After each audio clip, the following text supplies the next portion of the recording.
നമസ്കാരം. നീല് ആ ഇടത് കൈയിൽ ആ ഡ്രാഗൺ സ്ലെയിം സോഡ് തറയിൽ കുത്തി വലത് കൈ ആ ഇടുപ്പിൽ അങ്ങനെ പിടിച്ചുകൊണ്ട് ഏതാനും സെക്കൻഡ് നേരം അങ്ങനെ അങ്ങ് നിന്നു പോവുകയാണ്. ഈ സമയത്ത് നീലിന് മുന്നിലായി അവിടെ ആ ഹാളിൽ ഒത്തിരിയേറെ ജഡങ്ങളും അതിലേറെ ആളുകളുമുണ്ട്. ജഡങ്ങളും ശ്വസിക്കുന്നില്ല, ആളുകളും ശ്വസിക്കുന്നില്ല. അതാണിപ്പോ അവർക്ക് തമ്മിലുള്ള ഏക സാമ്യം എന്ന് പറയുന്നത്. പൂർണ്ണ നിശബ്ദതയാണ് ആ ഹാളിൽ. തങ്ങൾ ഏതാനും സെക്കൻഡുകൾക്ക് മുമ്പ് കണ്ട ആ കാഴ്ച ശരിക്കും അങ്ങോട്ട് വിശ്വസിക്കാൻ ആ ഹാളിനകത്ത് അപ്പോഴുള്ള ആളുകൾക്ക് പറ്റുന്നില്ല എന്നതാണ് സത്യം. ഷൂമി പാലസിന്റെ ഒണാൻടോളി ലീഡർ ഷാവോ ചാവോ കഴുത്തറ്റ് താഴെ വീഴുന്ന ആ കാഴ്ച, അദ്ദേഹത്തോടൊപ്പം ആ എൽഡേഴ്സ് കഴുത്തറ്റ് വീഴുന്ന കാഴ്ച, അതിന് തൊട്ടു മുമ്പ് 20ഓളം അതിശക്തരായ ഗ്രാൻഡ് മാസ്റ്റേഴ്സ് ഒരു തീയിൽപ്പെട്ട് വെന്ത് വെണ്ണീറാകുന്ന ആ കാഴ്ച, അങ്ങനെ അനവധി കാഴ്ചകൾ അവിടെ അവർ കണ്ടു. അത് ശരിക്കും യാഥാർത്ഥ്യമാണോ അതോ അവരുടെ മനസ്സിന്റെ ഒരു തോന്നലാണോ എന്ന ഒരു ചിന്ത അതുപോലും ഇപ്പൊ അവരുടെ മനസ്സിലേക്ക് വരുന്നില്ല. ശുദ്ധ ശൂന്യതയാണ് എല്ലാവരുടെ മനസ്സിലും. നീല് ഈ സമയത്ത് ആ വാള് കയ്യിലെടുത്തു.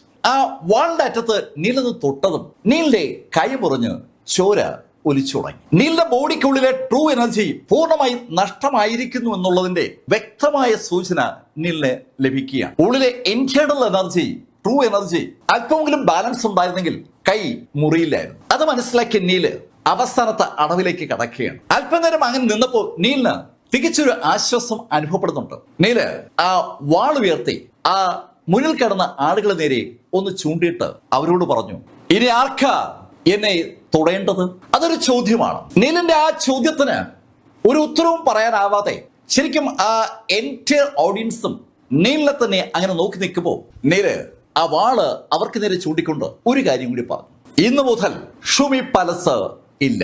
ആകാശത്തുനിന്ന് ഒരു ഇടിത്തി വീണതുപോലെ ഒരു പ്രഖ്യാപനമാണ് നീലിന്റെ ഭാഗത്തുനിന്നുണ്ടാകുന്നത്. ഷൂമി പാലസ് അവസാനിച്ചു. ഹക്സിയിലെ ഗ്രേറ്റസ്റ്റ് അസാസിനേഷൻ ഓർഗനൈസേഷനായി സകല ആളുകളും കരുതിയിരുന്ന ആ സംഘടന ഇതാ അവസാനിക്കുന്നു. ശ്വാസം നിലച്ചതുപോലെ നിൽക്കുന്ന ആ ഓഡിയൻസ് ശ്വസിക്കാൻ പോലും ആകാതെ നീലിനെ അങ്ങനെ നോക്കി നിൽക്കുമ്പോൾ നീല് അവരോടായി മൂന്നാമത്തെ കാര്യം പറഞ്ഞു, നിങ്ങളുടെ മുന്നിൽ 2 സാധ്യതകളുണ്ട്. 1 മരണം, 2 എനിക്ക് കീഴടങ്ങുക. വളരെ വ്യക്തമാണ് നീലിന്റെ ആ വാക്കുകൾ. ആ വാക്കുകളുടെ അർത്ഥവും അതുപോലെ തന്നെ വ്യക്തമാണ്. ആ കൂടി നിൽക്കുന്ന ആളുകൾക്ക് 2ൽ ഏതെങ്കിലും ഒന്ന് തിരഞ്ഞെടുക്കാം. മരിക്കാൻ താല്പര്യമുണ്ടെങ്കിൽ നീലിനെ അറ്റാക്ക് ചെയ്യാം, അതല്ല ജീവിക്കാൻ താല്പര്യമുണ്ടെങ്കിൽ നീലിന് കീഴടങ്ങി നീലിന്റെ അനുയായിയായി മാറാം. എന്ത് മറുപടിയാണ് നീലിന്റെ ആ വാക്യങ്ങൾക്ക് കൊടുക്കേണ്ടതെന്ന് ആളുകൾ ആലോചിക്കുമ്പോൾ ഒരാള് കാല് മുട്ടുകുത്തി ഉറക്കെ പറയുകയാണ്, ലൂ ലിങ് ഫെങ് ഇതാ പാലസ് ലോർഡിനെ വണങ്ങുന്നു. ഹാൻസികയുടെ പിതാവ് ലൂ ലിങ് ഫെങ് ആണ്. കാൽമുട്ടുകൾ തറയിൽ കുത്തി ഒരു പ്രത്യേക ശൈലിയിൽ കൈകൾ മുന്നിലേക്കാക്കി നീലിനെ അങ്ങനെ വണങ്ങിയത്. ആ ശബ്ദം അങ്ങനെ മുഴങ്ങി കേട്ടതും ഉടൻ മറ്റൊരു ശബ്ദം കേൾക്കുകയാണ്, ലൂ ഹാൻസിക പാലസ് ലോർഡിനെ വണങ്ങുന്നു. ലിങ്ഫെങ്ങിന്റെ മകള് ഹാൻസികയും മുട്ടുകുത്തി നീലിനെ വണങ്ങി. പെട്ടെന്ന് 2 പേരും അങ്ങനെ ചെയ്തതും ആ ജെയിൻ പ്രൊവിൻസിൽ അവർക്കൊപ്പം ഉണ്ടായിരുന്ന അവരുടെ സബോർഡിനേറ്റ്സ് ഉടൻ തന്നെ മുട്ടുകുത്തി അവരുടെ പേര് പറഞ്ഞ് നീലിനെ വണങ്ങി തുടങ്ങി. പാലസ് ലോർഡിനെ വണങ്ങുന്നു, പാലസ് ലോർഡിനെ വണങ്ങുന്നു എന്ന് അവര് ഓരോരുത്തരും പറഞ്ഞു തുടങ്ങിയതും മറ്റ് പ്രൊവിൻസുകളിൽ നിന്നുള്ള ആളുകളും പെട്ടെന്ന് മുട്ടുകുത്തി ആ ഡയലോഗിന്റെ വ്യാപ്തി അങ്ങ് വർദ്ധിപ്പിച്ചു. ഏതാനും മിനിറ്റിൽ കഴിഞ്ഞപ്പോൾ ആ ഹാളിനകത്ത് 3 ആളുകൾ മാത്രമാണ് നിൽക്കുന്നത്. ബാക്കിയുള്ള മുഴുവൻ പേരും നീലിന് മുന്നിൽ മുട്ടുകുത്തി നീലിന് അടിയറവ് പറഞ്ഞിരിക്കുകയാണ്. ആ 3 പേരും ഈ സമയത്ത് നീലിനെ തന്നെ നിരീക്ഷിക്കുകയാണ്. നീലിന്റെ ശക്തി ഏതാണ്ട് ചോർന്നു കഴിഞ്ഞുവെന്ന് ആ 3 പേർക്കും ഒരു സംശയമുണ്ട്. ഈ സമയത്ത് നീലിനെ ആക്രമിച്ചാൽ അവർക്ക് നീലിനെ വധിക്കാൻ കഴിയുമെന്നുള്ള ഒരു ഫീലുമുണ്ട്. അതുകൊണ്ടാണ് അവര് നീലിന് മുന്നിൽ മുട്ടുകുത്താതിരുന്നത്. പരസ്പരം കണ്ണുകൾ കൊണ്ട് ഒരു കമ്മ്യൂണിക്കേഷൻ നടത്തിയ ആ 3 സംഘം പെട്ടെന്നാണ് മുന്നോട്ട് കുതിച്ചത്. ഊരിപ്പിടിച്ച വാളുകളുമായി നീലിന് നേരെ അവര് പാഞ്ഞെടുക്കുമ്പോൾ തറയിൽ മുട്ടുകുത്തി നീലിനെ വണങ്ങിയ ലൂഫെങ്ങും മുന്നോട്ട് കുതിച്ചു. തൊട്ടുപുറകെ ഹാൻസികയും മറ്റ് അനവധി ആളുകൾ. ആ 3 സംഘം ആ ഹാളിന്റെ പുറകിൽ നിന്ന് ഏകദേശം ഹാളിന്റെ മധ്യഭാഗത്ത് വരെ എത്താനുള്ള സമയമേ എടുത്തു കാണുള്ളൂ. ആ സമയത്തേക്ക് അപ്പോഴേക്കും സാക്ഷാൽ ലൂഫങ് ആ മൂവർ സംഘത്തിന്റെ മുന്നിലെത്തിക്കഴിഞ്ഞു. അവിടെ എത്തിയ ലൂഫങ് ആകാശത്തേക്ക് ചാടി ഉയർന്ന് തന്റെ കഠാര കൊണ്ട് ഏറ്റവും മുന്നിൽ വന്ന ആളെ ആഞ്ഞൊരൊറ്റ വെട്ട്. ഇതേ സമയത്ത് പല ദിക്കിലൂടെ ആ മൂവർ സംഘത്തെ വളഞ്ഞു കഴിഞ്ഞിരുന്ന ബാക്കിയുള്ള ആളുകളുടെ കഠാരകളും വാളുകളും ഒന്ന് ഉയർന്നു താണതും ആ 3 പേരും അനവധി കഷ്ണങ്ങളായി താഴേക്ക് വീണു. പുതിയ പാലസ് ലോഡിന് മുന്നിൽ തങ്ങളുടെ ആ ഒരു വിധേയത്വം കാണിക്കാനായി അവർക്ക് ലഭിച്ചിരിക്കുന്ന സുവർണ അവസരം ആ ഗ്രൂപ്പ് അങ്ങനെയാണ് ഉപയോഗപ്പെടുത്തിയത്. നീല് ആ കാഴ്ച കണ്ട് അങ്ങനെ നിൽക്കുകയാണ്. നീല് പ്രതീക്ഷിച്ചതുപോലെ കാര്യങ്ങൾ ഭംഗിയായി മാറിയിരിക്കുന്നു. ആ മൂവർ സംഘം അവസാനിച്ചതും സകല ആളുകളും ഒരു മുട്ട് കുനിച്ച് നീലിനെ വണങ്ങിയതും നീല് കൈയെന്ന് കാണിച്ചു. അവർക്ക് കാര്യം മനസ്സിലായി. ആ സമയത്ത് അവരൊക്കെ നേരി നിന്നു. നീല് അവരോട് പറഞ്ഞു, ഇന്നു മുതൽ ഷൂമി പാലസിന്റെ ബിസിനസ് ശൈലി നമ്മൾ മാറ്റുകയാണ്. ഇനി നമ്മൾ ആരെയും കൊല്ലാനുള്ള അസാസിനേഷൻ അറ്റംപ്റ്റ് ഏറ്റെടുക്കത്തില്ല. ആളുകളെ കൊല്ലുക എന്നതല്ല ഇനി മുതൽ നമ്മുടെ ദൗത്യം. ആളുകളെ സംരക്ഷിക്കുക എന്നുള്ളതാണ്. ഇനി മുതൽ ആളുകൾ നിങ്ങളെ ഭയത്തോടെ കാണില്ല, പകരം നിങ്ങളെ സ്നേഹത്തോടെയും ബഹുമാനത്തോടെയും കാണും. നമ്മൾ ആളുകളുടെ സംരക്ഷകരായി മാറാൻ പോവുകയാണ്. നിങ്ങളുടെ സമൂഹത്തിലെ വിലയും നിലയും ഈ നിമിഷം മുതൽ മാറുകയാണ്. നീലിന്റെ മുഴക്കമുള്ള ശബ്ദം അവിടെ അങ്ങനെ ഉയർന്നു കേട്ടതും അവിടെ ആ ഹാളിനകത്തുണ്ടായിരുന്ന ആളുകൾക്ക് അതൊരു വല്ലാത്ത ആശ്വാസമായി. അവരൊക്കെ അസാസിൻസായി മാറിയത് ചില പ്രത്യേക സാഹചര്യങ്ങളിലാണ്. ആളുകളെ കൊല്ലാൻ ഇറങ്ങുമ്പോൾ അവർക്കറിയാം കൊല്ലപ്പെടാനുള്ള സാധ്യത കൂടുതലാണ്. അവരുടെ ആ കൊലപാതക പരിപാടി മറ്റാരുടെയും ശ്രദ്ധയിൽപ്പെടാതെ വേണം അവര് നടപ്പിലാക്കാൻ. സർക്കാരിന്റെ ഏജൻസികളുടെ കണ്ണിൽ അവർ പെട്ടാൽ അവര് സ്വാഭാവികമായും നിയമത്തിന്റെ പിടിയിലാകും. അതുകൊണ്ട് തന്നെ ഇരുട്ടിന്റെ മറപറ്റിയാണ് ഈ സകല വാടക കൊലപാതകങ്ങളും അവര് ഇതുവരെ നടത്തിയിട്ടുള്ളത്. ഇപ്പൊ ഇതാ അവർക്ക് മറ്റൊരു ഐഡന്റിറ്റി അവരുടെ പുതിയ പാലസിലോട് ഓഫർ ചെയ്യുകയാണ്. അതിൻ്റെതായ ഒരു സന്തോഷം എല്ലാവരുടെയും മുഖത്ത് പ്രതിഫലിച്ചതും നീല് അവരോടായി പറഞ്ഞു, ഈ നിമിഷം മുതൽ ഈ ഷൂമി പാലസിന്റെ ചുമതല ലീഫെങ്ങിനായിരിക്കും. ലീഫെങ് ആയിരിക്കും എനിക്ക് വേണ്ടി നിങ്ങളെ കൺട്രോൾ ചെയ്യുക. നിങ്ങളെ പൂർണ്ണമായി കൺട്രോൾ ചെയ്യുന്നതിന് ഒരു സംവിധാനം ഞാനിവിടെ അറേഞ്ച് ചെയ്യുന്നു. ഇപ്പോ നിങ്ങൾ എല്ലാവരും പുറത്തേക്ക് പോവുക. ലൂഫെങ്ങും ഹാൻസികയും മാത്രം ഇവിടെ നിൽക്കട്ടെ. നീലിന്റെ ആ ഉത്തരവ് ആ നിമിഷം അനുസരിക്കപ്പെടുകയാണ്. ഹാൻസികയും അവളുടെ പിതാവും ഒഴികെയുള്ള മുഴുവൻ ആളുകളും ആ ഹാളിൽ നിന്ന് പുറത്തേക്ക് മാറി. ആ എൻറ്റയർ ടീമും പുറത്തേക്ക് മാറുമ്പോൾ വല്ലാത്തൊരു അമ്പരപ്പോടുകൂടി സാക്ഷാൽ ലിങ്ഫെങ് ആ കാഴ്ച അങ്ങനെ കണ്ടു നിൽക്കുകയാണ്. അയാൾ നീലിനെ കണ്ട ആദ്യ ദിവസത്തിൽ തന്നെ നീൽ ഒരുപാട് പ്രത്യേകതകൾ കണ്ടിരുന്നു. നീലിനെ ആദ്യമായി റിവർ സിറ്റിയിൽ വെച്ച് കണ്ടുമുട്ടിയ ആ നിമിഷം മുതൽ നീലൊരു വല്ലാത്തൊരു അതിശയമായി ഈ ലിങ്ഫെങ്ങിന്റെ മനസ്സിൽ രൂപം കൊണ്ടിട്ടുണ്ടായിരുന്നു. പല തവണയാണ് മരണത്തെ നീല് നിസ്സാരമായി നോക്കിക്കണ്ടത്. അറ്റാക്ക് ഇങ്ങോട്ട് വരുന്നതിന് മുന്നേ അങ്ങോട്ട് കയറി ആക്രമിക്കുന്ന നീലിന്റെ ആ ഒരു ശൈലി ലിങ്ഫെങ്ങിന് ഉണ്ടാക്കിയിരിക്കുന്ന ഞെട്ടലിന് കൈ കണക്കില്ല എന്ന് പറയാം. ഈ ഭൂമിയിൽ ഒരാളും ഇത്തരത്തിലുള്ള ആക്ടിവിറ്റി ആലോചിക്കത്തില്ല. ഹക്സിയിലെ ഏറ്റവും വലിയ അസാസിൻ ഓർഗനൈസേഷനായ ഷൂമി പാലസിന്റെ ആ ഹെഡ് ഓഫീസിനകത്ത് കടന്ന് അവിടെ വെച്ച് ഷൂമി പാലസിന്റെ ആ എൽഡേഴ്സിനെയും ഷൂമി പാലസിന്റെ തലവനെയും ഈ ശൈലിയിൽ വധിക്കാൻ ഒരാള് ശ്രമിക്കുമെന്ന് സ്വപ്നത്തിൽ പോലും ആരും കരുതത്തില്ല. പക്ഷെ അതിവിടെ സംഭവിച്ചിരിക്കുകയാണ്. ഒരുപാട് ചിന്തകൾ ലിങ്ഫെങ്ങിന്റെ മനസ്സിലേക്ക് അങ്ങനെ കടന്നു വരുമ്പോ നീലിന്റെ കാലുകൾ ഇടർന്നത് ഹാൻസിക കണ്ടു. ഹാൻസിക ആ നിമിഷം മുന്നോട്ട് കുതിച്ച് നീലിനെ ഒന്ന് പിടിച്ചു. ശരിക്കും നീല് ഹാൻസിക എന്ന് പറയുകയും ചെയ്തു. നീൽ ഇത്രയും നേരം ഇവിടെ പിടിച്ചു നിന്നത് തന്നെ എന്തോ ഒരു ഭാഗ്യം കൊണ്ടാണ്. ഹാൻസികയുടെ കയ്യിലേക്ക് ഏതാണ്ട് കുഴഞ്ഞ് നീല് വീഴുമ്പോ ലിങ്ഫെങ് ഹാൻസികയോട് പറഞ്ഞു, ഹാൻസിക നീ നീലിനെ അകത്ത് കൊണ്ടുപോകും, ഇവിടെയുള്ള കാര്യങ്ങൾ ഞാൻ മാനേജ് ചെയ്യും. അത് കേട്ടതും ഹാൻസിക നീലിനെ അകത്തെ മുറിയിലേക്ക് കൊണ്ടുപോകുമ്പോൾ ലിങ്ഫെങ് ഹാൻസികയോട് പറഞ്ഞു, ഹാൻസിക ഒരു കാര്യം, നീല് എന്താവശ്യപ്പെട്ടാലും അത് സാധിച്ചു കൊടുക്കണം. അവളുടെ പിതാവ് പറഞ്ഞ ആ വാചകത്തിന്റെ ശരിക്കുമുള്ള അർത്ഥം ഒരു നിമിഷം കഴിഞ്ഞാണ് ഹാൻസികയുടെ മനസ്സിൽ പതിഞ്ഞത്. അവള് അർത്ഥഗർഭമായി അവളുടെ പിതാവിനെ നോക്കി. ഒരു ചെറുപ്പക്കാരന്റെ ഒറ്റയ്ക്ക് ഒരു മുറിയിലേക്ക് കൊണ്ടുപോകാനാണ് ഹാൻസിക ശ്രമിക്കുന്നത്. അവിടെ വെച്ച് നീലിന് ആശ്വാസകരമായി തോന്നുന്ന എന്തും ചെയ്തു കൊടുക്കാനുള്ള ഒരു ഉത്തരവാണ് പിതാവായ ലിങ്ഫെങ് കൊടുത്തിരിക്കുന്നത്. എന്തായാലും ഹാൻസിക നീലിനെ അകത്തുള്ള വിശ്രമ മുറിയിലെത്തിച്ചു. അവിടെ വിശാലമായ ബെഡും അനുബന്ധ സംവിധാനങ്ങളും ഉണ്ട്. ആ ബെഡിലേക്ക് നീലിനെ കിടത്തിയ ഹാൻസിക നീലിന്റെ ഡ്രസ്സുകൾ അഴിച്ചു തുടങ്ങി. നീലിന്റെ സകല വസ്ത്രങ്ങളും ഏതാണ്ട് രക്തത്തിൽ കുളിച്ചിരിക്കുന്നു എന്ന് പറയാം. കഴിഞ്ഞ നിമിഷങ്ങളിൽ നീല് നടത്തിയത് സമാനതകളില്ലാത്ത ഒരു താണ്ഡവമാണ്. ആ താണ്ഡവം നടക്കുമ്പോൾ എതിരാളികളുടെ രക്തം നീലിന്റെ ബോഡിയിലേക്ക് ഇരച്ചു കയറിയിരുന്നു. നീലിന്റെ ബോഡിയിലും പല സ്ഥലത്തും വെട്ടുകൾ ഏറ്റിട്ടുണ്ട്. അവിടെയൊക്കെ മുറിവുകളുണ്ട്. നീലിന്റെ പാൻസും ഷർട്ടും ഉൾപ്പെടെ അഴിച്ചു മാറ്റിയ ഹാൻസിക അണ്ടർവെയർ മാത്രമാണ് ബാലൻസ് വെച്ചത്. നീലിപ്പോ അവിടെ നീണ്ടു നിവർന്ന് ആ കട്ടിലെങ്ങനെ കിടക്കുകയാണ്. നീലിന് എന്ത് സഹായം കൊടുക്കാനായി അടുത്ത് ഒരു കസേരയിൽ ഹാൻസിക ഇരിപ്പുറപ്പിച്ചു. നീലിന്റെ ശക്തമായ ബോഡി അങ്ങനെ കിടക്കുന്ന നീലിനെ നോക്കുന്ന ഹാൻസികയെ കാണാം. അതോടൊപ്പം അവൾ മറ്റൊരു കാര്യം കൂടി ശ്രദ്ധിക്കുന്നുണ്ട്. നീലിന്റെ ബോഡിയിലെ തഴമ്പുകൾ ഒരുപാട് യുദ്ധങ്ങളിൽ അല്ലെങ്കിൽ ഫൈറ്റുകളിൽ നീല് ഉൾപ്പെട്ടിട്ടുണ്ടോ എന്ന് സൂചിപ്പിക്കുന്ന ശൈലിയിലുള്ള തഴമ്പുകളാ നീലിന്റെ ബോഡി കാണുന്നത്. വെട്ടിയും വെട്ടുകൊണ്ടുമാണ് നീല് ഇതുവരെ എത്തിയിരിക്കുന്നത്. 8 കൊല്ലങ്ങൾക്ക് മുമ്പ് ആ റിവർ സിറ്റിയിൽ വെറുമൊരു സാധാരണ പയ്യനായിരുന്ന ആ ഗ്രീവ്സ് കുടുംബത്തിന്റെ നീൽ ഗ്രീ ഇതാ തികച്ചും അപരിചിതമായ ഒരു ശൈലിയിലേക്ക് വളർന്നിരിക്കുകയാണ്.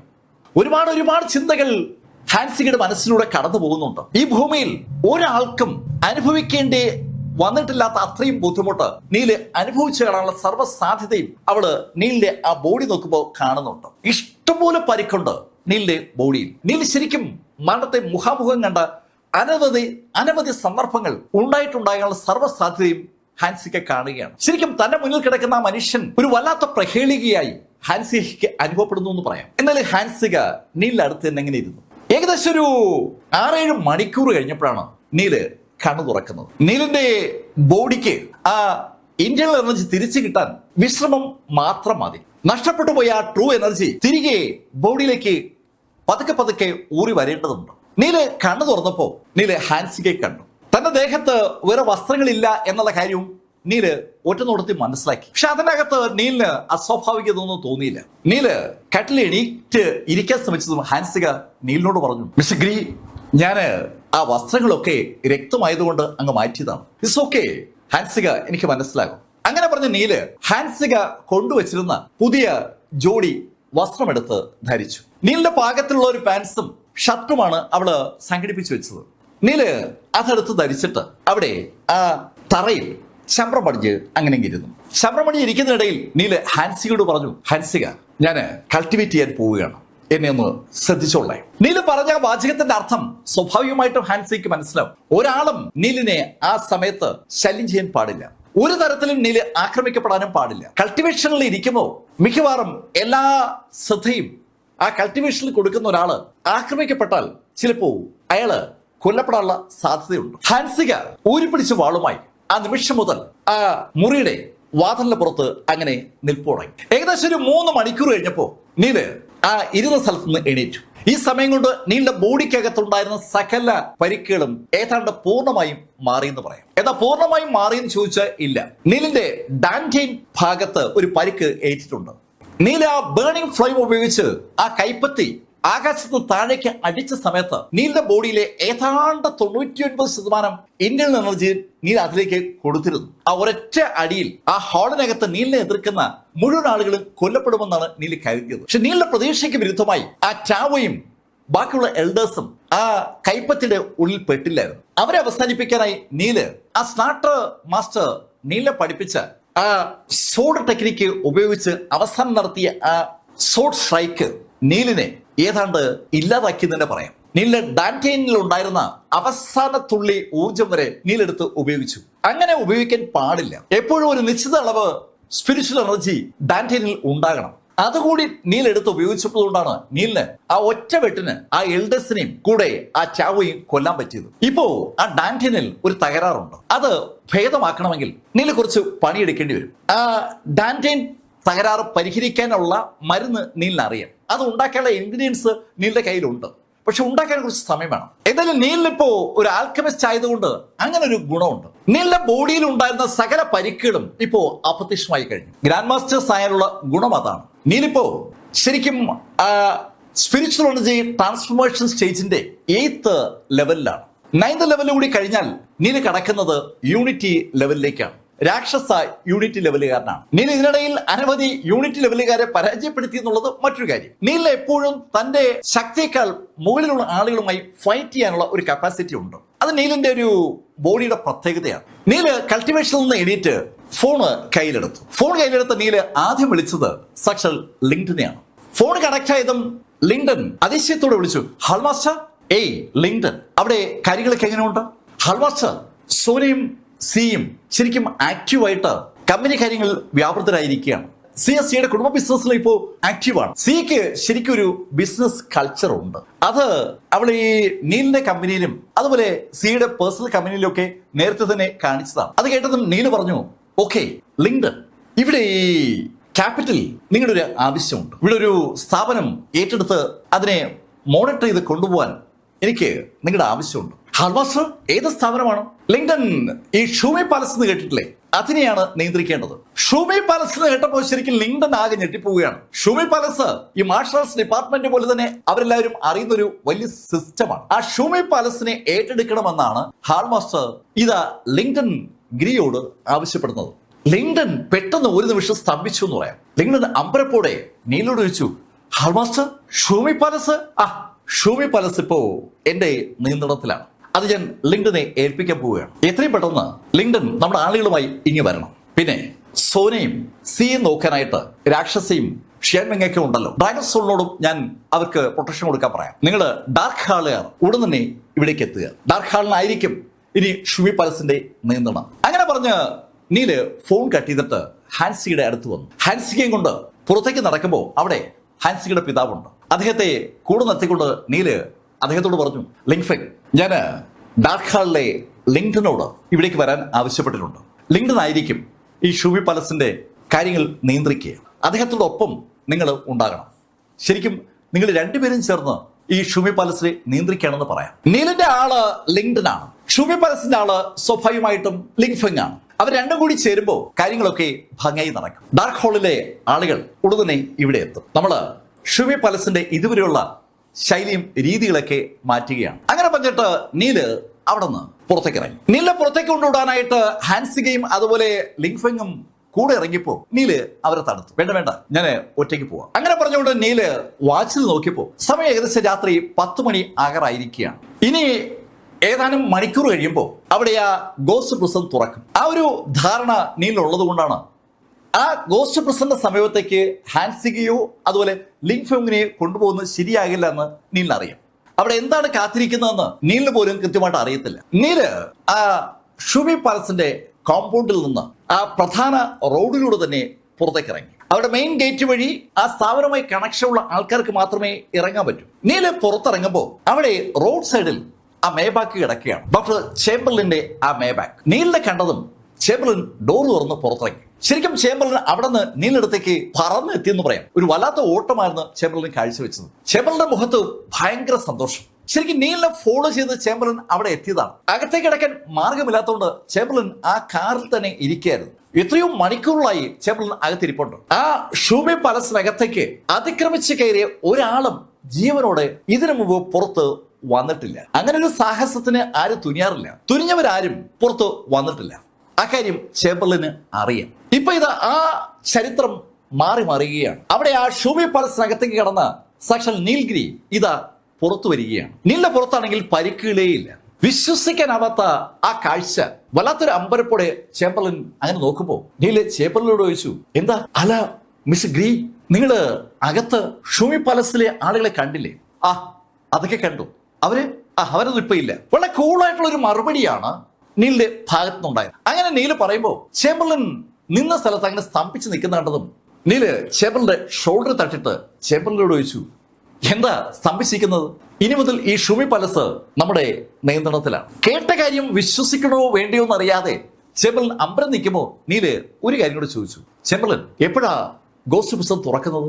മിസ്റ്റർ ഗ്രീ, അത് പറയാൻ വേണ്ടിയാ ഞാൻ കാത്തു നിന്നത്. അവരെനിക്കൊരു മെസ്സേജ് കുറച്ചു നേരത്തെ നൽകിയിരുന്നു. നാളെ രാത്രി 12 മണിക്കാണ് ഗോസ്റ്റ് പുസ്തകം തുറക്കുന്നത്. ശരിക്കും ഗോസ്റ്റ് പുസ്തകം തുറക്കുന്നത് അന്ന് രാത്രി 12 മണിക്കെന്നാണ് നീൽ നേരത്തെ കരുതിയത്. പക്ഷെ ഇപ്പൊ ഇതാ ഒരു മാറ്റം വന്നിരിക്കുകയാണ്.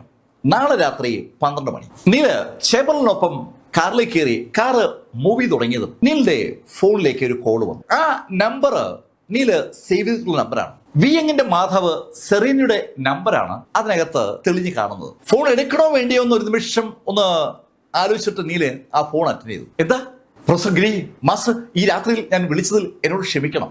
സാരമല്ല, നിങ്ങൾ കാര്യം പറയൂ. മാസ്റ്റർ, വിയങ്ങിനെ വിളിച്ചിട്ട് കിട്ടുന്നില്ല. വിയങ് ഒരു പാർട്ടിക്ക് പോകും എന്ന് പറഞ്ഞിരുന്നു. മാസ്റ്റർ പാർട്ടിയിലുണ്ടോ? രാവിലെ വിയങ് നീലിനെ പാർട്ടിക്ക് ക്ഷണിച്ചിരുന്നു. പ്രിൻസിപ്പളാണ് ആ പാർട്ടി അറേഞ്ച് ചെയ്തത്. നീലിന് ആ പാർട്ടിയിൽ പങ്കെടുക്കാൻ പറ്റുന്ന ഒരു സാഹചര്യമായിരുന്നില്ല. ഇന്ന് പകല് നീലിന്റെ ടാർഗറ്റ് ഷൂമി പാലസ് ആയിരുന്നു. അതുകൊണ്ടാണ് നീൽ രാവിലെ വിയങ് പാർട്ടിക്ക് വിളിച്ചപ്പോ അതിൽ പങ്കെടുക്കാതെ അങ്ങ് മാറിയത്. വിയങ്ങിനെ വിളിച്ചിട്ട് കിട്ടുന്നില്ല എന്ന് പറഞ്ഞതും നീല് വിയങ്ങിന്റെ മാതാവ് സെറീനോട് പറഞ്ഞു, സാരമില്ല, ഞാൻ നോക്കിക്കൊള്ളാം. അങ്ങനെ പറഞ്ഞ് നീല് ഫോൺ കട്ട് ചെയ്തു. ചെമ്പർലൻ നീലിനെ യൂണിവേഴ്സിറ്റിയുടെ അടുത്ത് ഡ്രോപ്പ് ചെയ്തു. നീല് ആ ടീച്ചേഴ്സ് അപ്പാർട്ട്മെന്റിലെത്തി. നേരെ പോയത് വിയങ്ങിന്റെ ആ മുറിയിലേക്കാണ്. അവിടെ വിയങ് ഇല്ല. ആരെ വിളിച്ചാൽ വിയങ്ങിനെ കുറിച്ചുള്ള ഇൻഫർമേഷൻ കിട്ടും. ആ യൂണിവേഴ്സിറ്റിയിൽ വേറെ ആരെയും നീലിന് പരിചയമില്ല എന്നതാണ് സത്യം. ആരെയും പരിചയമില്ല എന്ന് നീലിന് അങ്ങനെ പറയാൻ പറ്റില്ല. നീലിന് പ്രിൻസിപ്പലിനെ അറിയാമല്ലോ. ആ യൂണിവേഴ്സിറ്റി കൊടുക്കാനായിട്ട് ഇയങ് നീലിനെ ഏൽപ്പിച്ചിരുന്ന ഡോക്യുമെന്റുകൾ പലതും സംസാര ഗ്രേവിയാർഡിനകത്ത് കിടപ്പുണ്ട്. അത് പരിശോധിച്ചപ്പോ അതിനകത്തുനിന്ന് നീലിന് ആ പ്രിൻസിപ്പലിന്റെ നമ്പർ കിട്ടി. നീല് ആ നമ്പറിലേക്ക് വിളിച്ചു. രാത്രി പെട്ടെന്നൊരു കോൾ വരുമ്പോ ആരായാലും ഞെട്ടുമല്ലോ. നല്ല ഉറക്കത്തിലായിരുന്ന പ്രിൻസിപ്പൽ ഫോൺ എടുത്തു. ആരാ, എന്താ, ഈ രാത്രി എന്തിനാ വിളിക്കുന്നത്? തുടർച്ചയായുള്ള ചോദ്യങ്ങളാണ് പ്രിൻസിപ്പലിന്റെ ഭാഗത്തുനിന്ന് ഫോൺ എടുത്തിട ഉണ്ടായത്. ഉടൻ നീല് പറഞ്ഞു, ഞാൻ നീൽഗിരി. അത് കേട്ടതും മറുഭാഗത്ത് പ്രിൻസിപ്പൽ പെട്ടെന്ന് അറ്റൻഷൻ ആയെന്ന് പറയാം. മിസ്റ്റർ നീൽ, എന്താ വേണ്ടേ? ഇന്ന് പാർട്ടി വല്ലതും ഉണ്ടായിരുന്നു? ആ, പാർട്ടി ഉണ്ടായിരുന്നു. ഏകദേശം ഒരു 9 മണി വരെ പാർട്ടി ഉണ്ടായിരുന്നല്ലോ. നമ്മുടെ വിയങ് പാർട്ടി പങ്കെടുത്തിരുന്നു. ആ വിയങ് ഉണ്ടായിരുന്നു. ഞാൻ ഇറങ്ങുന്ന സമയത്ത് വിയങ്ങും അവളുടെ കൂട്ടുകാരികളും കൂടി ഒരു കരേക്കെ ബാറിലേക്ക് പോകുന്ന കണ്ടായിരുന്നു. ഏത് കരേക്കെ ബാറാണ്? അവര് ഈ ക്യൂൻ പ്ലാസയിലെ കരേക്കിലേക്ക് പോകുന്നു എന്നാണ് പറഞ്ഞത്. ഓക്കെ, അങ്ങനെ പറഞ്ഞ് നീല് ഫോൺ കട്ട് ചെയ്തു. ശരിക്കും നീല് ഫോൺ കട്ട് ചെയ്യുമ്പോൾ മറുഭാഗത്ത് വല്ലാത്തൊരു ആശ്വാസം ഉണ്ടാവുകയാണ്. അയാൾ പ്രിൻസിപ്പളാണ്. പക്ഷേ എന്തുകൊണ്ട് നീലിനെ അയാൾക്ക് പേടിയാണ്. നീലിന്റെ ഐഡന്റിറ്റി മേജർ ജനറൽ എന്നുള്ളതാണെന്ന് അയാൾക്ക് നന്നായിട്ട് അറിയാം. സേനയിലെ ടോപ്പിൽ നിൽക്കുന്ന ഒരാള് അവിടെ ആ യൂണിവേഴ്സിറ്റിയിൽ ഒരു പ്രൊഫസറായി വർക്ക് ചെയ്യാൻ വരുമ്പോൾ അതിന്റെ പിന്നിൽ എന്തൊക്കെയോ കാര്യങ്ങളുണ്ടെന്ന് പ്രിൻസിപ്പലിന് ഊഹിക്കാവുന്നതേ ഉള്ളൂ. ഒരു കാരണവശാലും നീലിനെ കുറിച്ചുള്ള ഇൻഫർമേഷൻ ലീക്ക് ആവരുതെന്ന് ഡ്രാഗൺ സോളിന് വേണ്ടി അവിടെ എത്തിയ ഇയങ് വ്യക്തമായി പ്രിൻസിപ്പളോട് പറഞ്ഞിട്ടുണ്ടായിരുന്നു. പട്ടാള യൂണിഫോമിൽ യൂണിവേഴ്സിറ്റിയിൽ എത്തിയ ആ ആളുകളെ കണ്ടപ്പോൾ തന്നെ ശരിക്കും പ്രിൻസിപ്പൽ വിരണ്ടു പോയിട്ടുണ്ടായിരുന്നു. ഇപ്പോഴും ആ വിറയിൽ അയാൾക്ക് വിട്ടുപോയിട്ടില്ല. അതുകൊണ്ടാണ് നീലിനെ കാണുമ്പോഴും ശബ്ദം കേൾക്കുമ്പോഴൊക്കെ പ്രിൻസിപ്പലിന് ഒരു ഭയം തോന്നുന്നത്. എന്തായാലും നീല് ഉടൻ തന്നെ താഴേക്കെത്തി. ഈ സമയത്ത് ആ കരക്കെ ബാറിനകത്ത് ഒരു പ്രൈവറ്റ് റൂമിൽ വിയങ്ങിന്റെ കൂട്ടുകാരികളും കൂട്ടുകാരന്മാരും വിയങ്ങും ഒക്കെ ഒരു പാർട്ടിയിൽ പങ്കെടുക്കുകയാണ്. വിയങ്ങിനെ നിർബന്ധിച്ച് മദ്യപിപ്പിക്കാൻ ശ്രമിക്കുന്നത് നേരത്തെ ഒരു തവണ നീലിന്റെ കയ്യിൽ നിന്ന് തല്ല് വാങ്ങിച്ചു കൂട്ടിയ ആ കഥാപാത്രമാണ്. ആ കോളേജ് പ്രൊഫസർ, ആ മേഴ്സിഡസ് ബെൻസ് ഉള്ള കക്ഷി. എല്ലാ ടീച്ചേഴ്സും മദ്യപിക്കുന്നുണ്ട്. വിയങ് ആണെങ്കിൽ മദ്യപിക്കാൻ ഒരു താല്പര്യവും കാണിക്കുന്നില്ല. വിയങ്, ഇത് ഒരു കുഴപ്പമുള്ള കാര്യമല്ല. ഇത് സാധാരണ ലെമൺ ജ്യൂസും ലേശം ഹോട്ടും ഉണ്ടെന്നേ ഉള്ളൂ. ഒന്ന് കുടിച്ചു നോക്ക്, കൊച്ചുകുട്ടികൾ വരെ കുടിക്കുന്നല്ലേ എന്നൊക്കെ പറഞ്ഞ് ആ വ്യക്തി നിർബന്ധിച്ച് വിയങ്ങിനെ കൊണ്ട് ആ മദ്യം കുടിപ്പിച്ചു. അങ്ങനെയാണ് സംഭവങ്ങളുടെ തുടക്കം. പതുക്കെ പതുക്കെ തുടങ്ങിയ ആ മദ്യപാനം അല്പം കഴിഞ്ഞതും വിയങ്ങിന് താങ്ങാൻ പറ്റാത്ത പരുവത്തിലെത്തി. അവൾ ഈ ശൈലിയിൽ മദ്യപിച്ചിട്ടുള്ള ആളല്ല. മദ്യപിക്കുന്നതേ അവൾക്ക് ഇഷ്ടമുള്ള കാര്യമല്ല. വിയങ്ങിന് ശരിക്കും ബുദ്ധിമുട്ട് അനുഭവപ്പെട്ടതും വിയങ് പറഞ്ഞു, ഞാനേ പോവുകയാണ്. ഈ സമയത്ത് അവിടെ വേറെ ആളുകൂടി വന്നു. ആ കരോക്കെ ബാറിന്റെ ഉടമയാണ് അവിടേക്ക് വന്നത്. അയാളെ കണ്ടതും ആ മെഴ്സിഡസ് ബെൻസുകാരൻ അയാളുടെ കൊളീഗ്സിനോട് പറഞ്ഞു, നോക്ക്, ആരാ വന്നിരിക്കുന്നത് കണ്ടോ? ഈ ബാറിന്റെയും ഈ ക്യൂൻ പ്ലാസയുടെയും ഉടമയുടെ മകനാണ് young master Leo. Young master Leo ശരിക്കും സുമുഖനാണ്, അതേസമയത്ത് ധനാഢ്യനുമാണ്. സ്വാഭാവികമായിട്ടും അയാള് അവിടേക്ക് വന്നപ്പോ ലേശം മദ്യപിച്ചിരിക്കുന്ന ആ കോളേജിലെ ലെക്ചേഴ്സിനും പ്രൊഫസേഴ്സിനും ഒക്കെ അയാള് വല്ലാണ്ടങ്ങ് ഇഷ്ടമായി. കോളേജ് പ്രൊഫസേഴ്സും ലെക്ചേഴ്സും ഒക്കെ നിശ്ചിത വരുമാനം മാത്രം ഉള്ള ആളുകളാണ്. ശമ്പളം മാത്രമാണല്ലോ അവരുടെ വരുമാനം. ഈ ബിസിനസ്സുകാരുടെ കയ്യിൽ ഇഷ്ടംപോലെ കാശാണ്. ലിയോ എല്ലാവരോടും പറഞ്ഞു, ഹേയ്, നിങ്ങള് മിസ്റ്റർ വിൻസന്റെ സുഹൃത്തുക്കളാണെന്ന് ഇപ്പോഴാണ് ഞാൻ അറിയുന്നത്. ആ സ്ഥിതിക്ക് നിങ്ങൾ ഇവിടെ ഈ ചെറിയ റൂമിൽ ഇരുന്നാൽ എങ്ങനെ ശരിയാകും? നമുക്ക് വലിയ റൂമിലേക്ക് മാറാം. ദാ അവിടെ ആ 13 നമ്പർ മുറി വിശാലമായ റൂമാണ്. അവിടെ ആകുമ്പോൾ നമുക്ക് കരോക്കെയൊക്കെ വളരെ ഭംഗിയെ ആസ്വദിക്കാം. അത് എൻ്റെ ഒരു ട്രീറ്റ് ആണ്. വിൻസന്റെ സുഹൃത്തുക്കളെ കണ്ടിട്ട് ഞാൻ അവരെ സൽക്കരിച്ചില്ലെന്ന് നാളെ വിൻസർ എന്നോട് പരാതി പറയരുതല്ലോ. അങ്ങനെ അയാൾ പറഞ്ഞതും വിൻസർ ചിരിച്ചു. യങ് മാസ്റ്റർ ലിയോ ഇങ്ങനെ തന്നെയാണ്. എപ്പോഴും എന്നെ കണ്ടാൽ എന്നെ സൽക്കരിച്ചേ വിടത്തുള്ളൂ. എന്തായാലും ഇന്ന് നമുക്ക് ലിയോയുടെ ചെലവിൽ ഒന്ന് അർമാദിക്കാം. അങ്ങനെ വിൻസർ പറഞ്ഞതും സകല ആളുകളും ആ ഹാളിലേക്ക് നീങ്ങുകയാണ്. വിയങ്ങിന്റെ കൂട്ടുകാരി വിയങ്ങിന്റെ കൈ പിടിച്ച് എണീപ്പിക്കാൻ ശ്രമിച്ചതും വിൻസർ അവരോട് പറഞ്ഞു, അത് വേണ്ട, വിയങ് ശരിക്കും ഫിറ്റായിരിക്കുകയാണ്. ഞാൻ എന്റെ ഡ്രൈവറോട് വിയങ്ങിനെ കോളേജിൽ വിടാൻ പറയാം. ഇനിയും വിയങ് കുടിക്കുന്നത് ശരിയായില്ല. സഹപ്രവർത്തകയുടെ കാര്യങ്ങളിൽ താല്പര്യമുള്ള ഒരു കൊളീഗിന്റെ സംഭാഷണം എന്തായാലും വിൻസന്റെ ഭാഗത്ത് നിന്ന് കേട്ടതും ബാക്കിയുള്ള ആളുകൾക്ക് സന്തോഷമായി. അവരൊക്കെ ആ വലിയ റൂമിലേക്ക് നീങ്ങി. എല്ലാവരും റൂമിലേക്ക് പോയി കഴിഞ്ഞപ്പോൾ അവിടെ ആ മുറിയിൽ അവശേഷിക്കുന്നത് വിയങ്ങും വിൻസറും പിന്നെ ആ ലിയോയുമാണ്. വളരെ ശ്രദ്ധാപൂർവം പ്ലാൻ ചെയ്ത് വിൻസറും ലിയോയും കൂടി ഉണ്ടാക്കിയെടുത്തിരിക്കുന്ന ഒരു സീനാണ് യഥാർത്ഥത്തിൽ അവിടെ ഇപ്പോൾ നമ്മൾ കാണുന്നത്. വിയങ് ആണെങ്കിൽ ഒരു വല്ലാത്ത ഭാവത്തിലാണ്. അവർക്ക് ശരിക്കും കാലിടറുന്നുണ്ട്. എന്നാൽ അതേ സമയത്ത് ലിയോയും അതുപോലെ വിൻസറിനെ അവൾക്ക് കാണുകയും ചെയ്യാം. അവള് വിൻസറോട് പറഞ്ഞു, എനിക്ക് കോളേജിൽ പോകണം. അവളുടെ അപ്പാർട്ട്മെന്റിലേക്ക് മടങ്ങണമെന്ന് അവള് പറഞ്ഞതും വിൻസർ ഒന്ന് ചിരിച്ചു. ഹേയ് വിയങ്, നീ ഇനിയിപ്പോ കോളേജിൽ പോയിട്ട് എന്ത് ചെയ്യാനാ? ഇവിടെ നോക്ക്, ഇവിടെ എല്ലാ സൗകര്യങ്ങളും ഉണ്ട്. അവിടെ ഉള്ളത് നല്ല സോഫാക്കം ബെഡാണ്. വിൻസർ അത് പറഞ്ഞുകൊണ്ട് ആ സോഫയിൽ ലിവറിൽ ഒന്ന് പിടിച്ചതും അത് പെട്ടെന്ന് ഒരു ബെഡായി അങ്ങ് മാറി. എല്ലാം അറേഞ്ച്ഡ് ആണ്. വിയങ്, ഇവിടെ ഈ ബെഡിലേക്ക് കിടന്നോ? നിനക്ക് കൂട്ടിനെന്തായാലും ഇപ്പൊ ഞങ്ങളുണ്ടല്ലോ. വിൻസറുടെ ആ ഡയലോഗ് കേട്ടപ്പോ ആ മദ്യപിച്ചിരിക്കുന്ന അവസ്ഥയിലും വിയങ്ങിന് ഒരു സ്പെല്ലിംഗ് മിസ്റ്റേക്ക് ഫീൽ ചെയ്തു. താൻ ആക്രമിക്കപ്പെടാൻ പോവുകയാണ്. തന്റെ സഹപ്രവർത്തനായ വിൻസർ മനഃപൂർവ്വം തന്നെ കൊണ്ട് കുടിപ്പിച്ച് ഇത്തരൊരു സാഹചര്യത്തിൽ എത്തിച്ചതാണ്.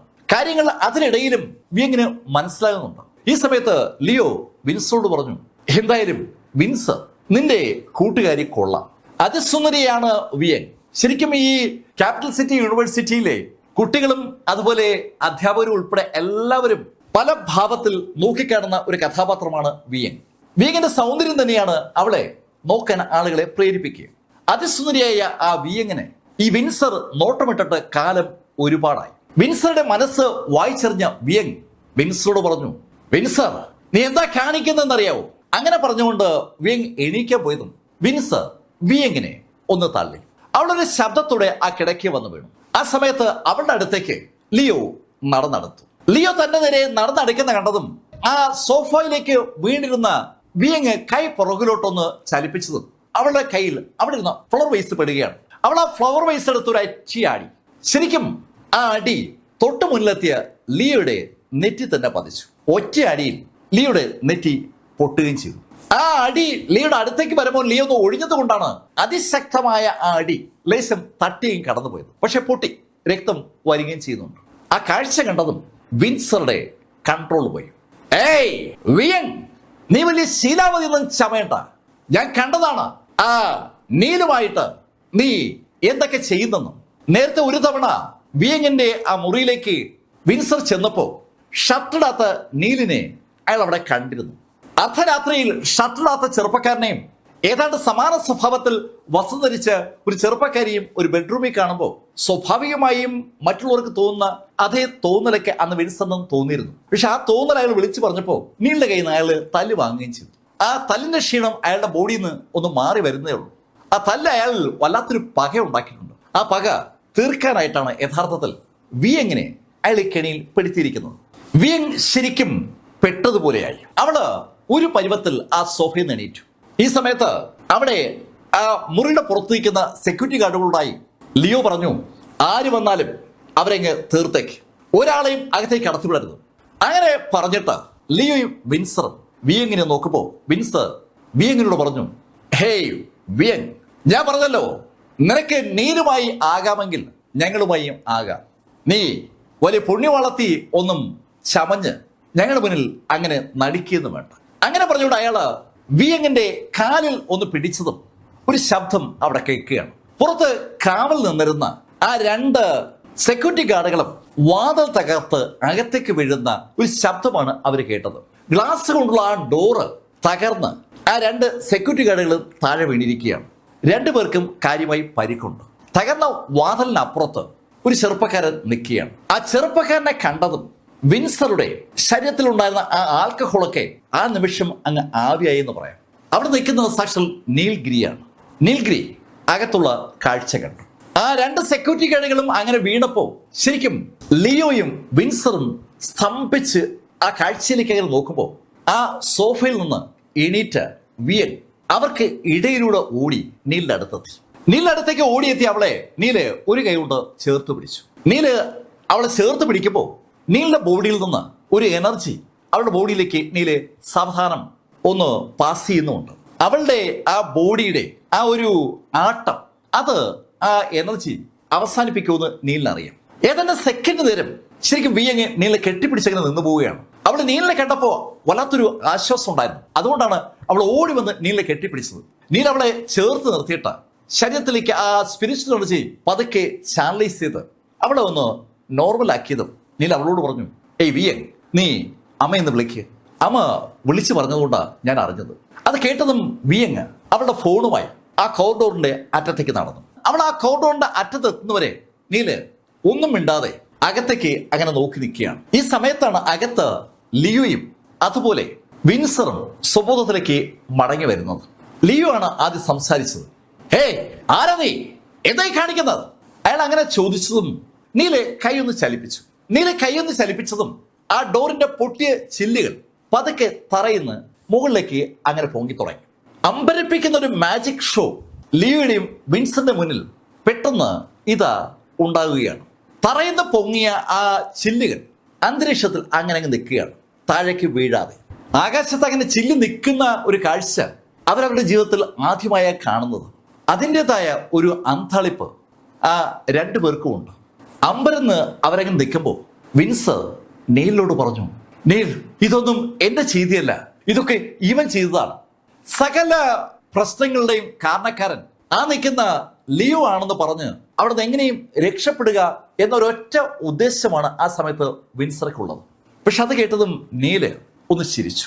നിനക്ക് ഞാനൊരു വാണിംഗ് നൽകിയിരുന്നതാണ്. അങ്ങനെ നീല് പറയുമ്പോഴേക്കും നീലിന്റെ കൈ ഒന്നുകൂടെ ഒന്ന് ചലിച്ചു. പെട്ടെന്നാണ് ആ വായുവിൽ തങ്ങി നിന്നിരുന്ന ആ കുപ്പിച്ചില്ലുകൾക്ക് ഒരു രൂപമാറ്റം ഉണ്ടാവുന്നത്. ആ കുപ്പിച്ചില്ലുകൾ ഒരു പ്രത്യേക ദിശയിലേക്ക് പെട്ടെന്ന് കേന്ദ്രീകരിക്കപ്പെടുകയാണ്. കണ്ണഞ്ചിക്കുന്ന വേഗതയിൽ ആ ചില്ലുകൾ യോജിച്ച് ഒരു ഗ്ലാസ് കൊണ്ടുള്ള ഒരു വാളായി മാറി. നീളമുള്ള ഒരു കത്തി എന്ന് വേണമെങ്കിൽ വിളിക്കാം. ആ മാജിക് ഷോ കണ്ട് വാ പൊളിച്ച് നിൽക്കുന്ന ലിയോ പെട്ടെന്ന് ഒരു കാഴ്ച കൂടി കണ്ടു. ആ വാള് മുന്നോട്ട് കുതിച്ച് വിൻസന്റെ കഴുത്തിലൂടെ കടന്ന് ചുവരിൽ വിൻസറെ കൊണ്ടുപോയി തറച്ചിരിക്കുന്ന കാഴ്ച. ഒരൊറ്റ പോക്ക് ആ വാള് അന്തമിടിക്കുന്ന വിൻസന് എന്തെങ്കിലും ചെയ്യാൻ കഴിയുമ്പോൾ അവന്റെ കഴുത്തിൽ കൂടെ കൊരുത്ത് അവിടെ ചുവരിൽ തറച്ചു കയറുകയായിരുന്നു.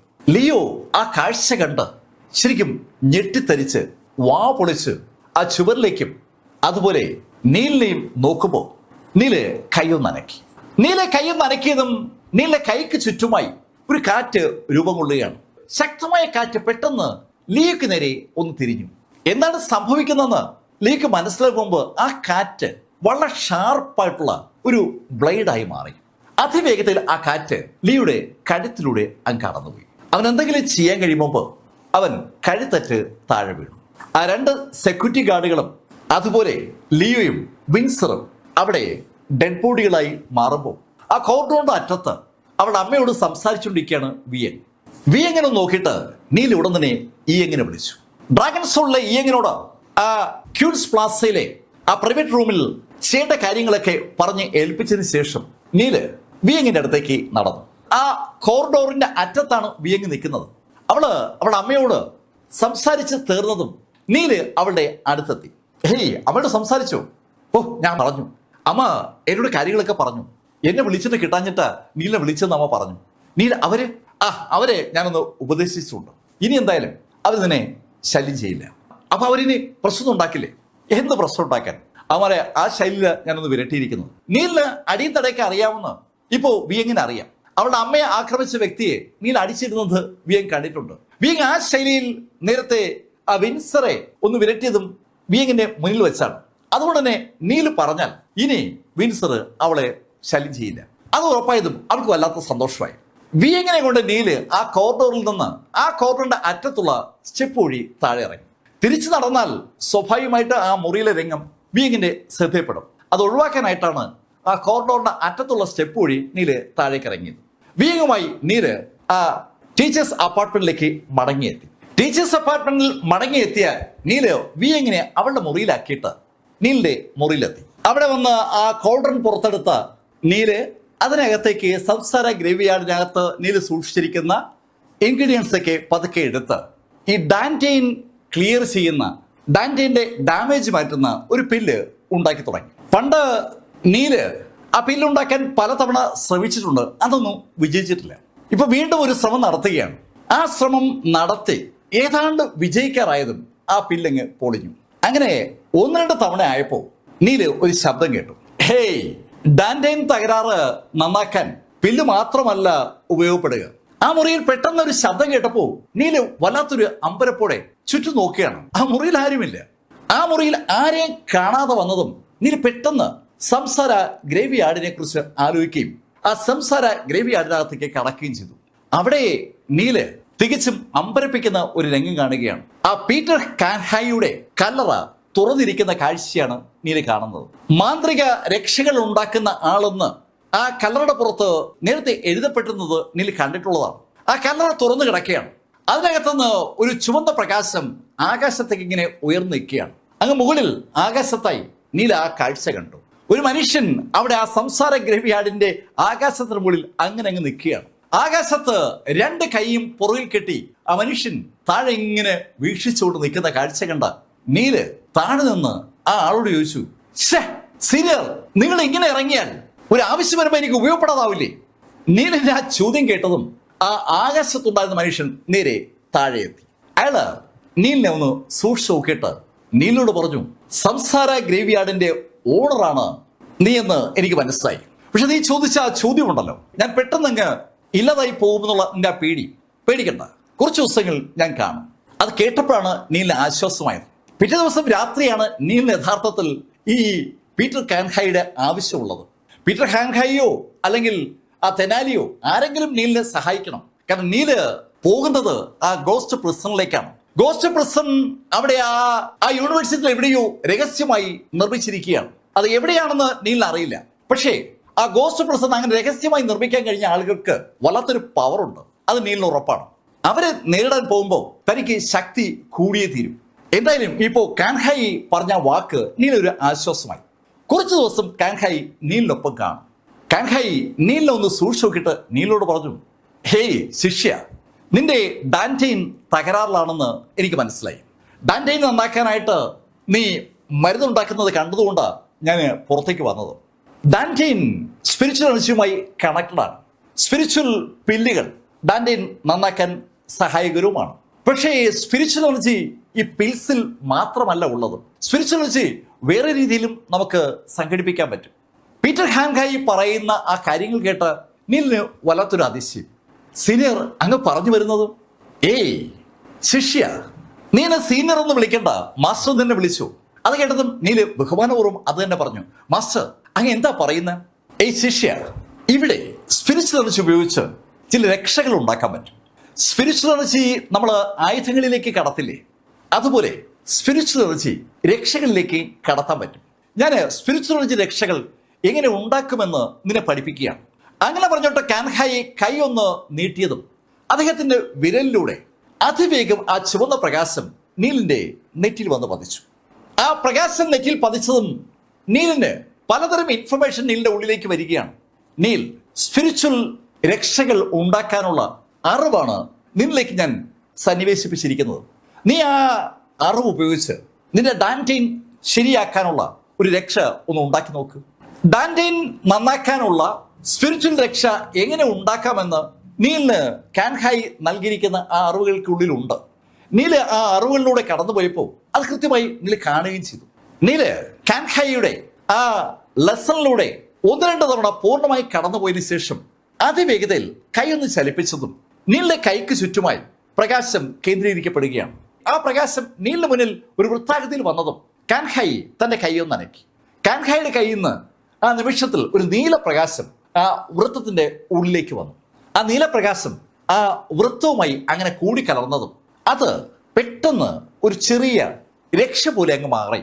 അത് നീലിന്റെ ബോഡിയിലേക്ക് അങ്ങ് ലയിച്ചു.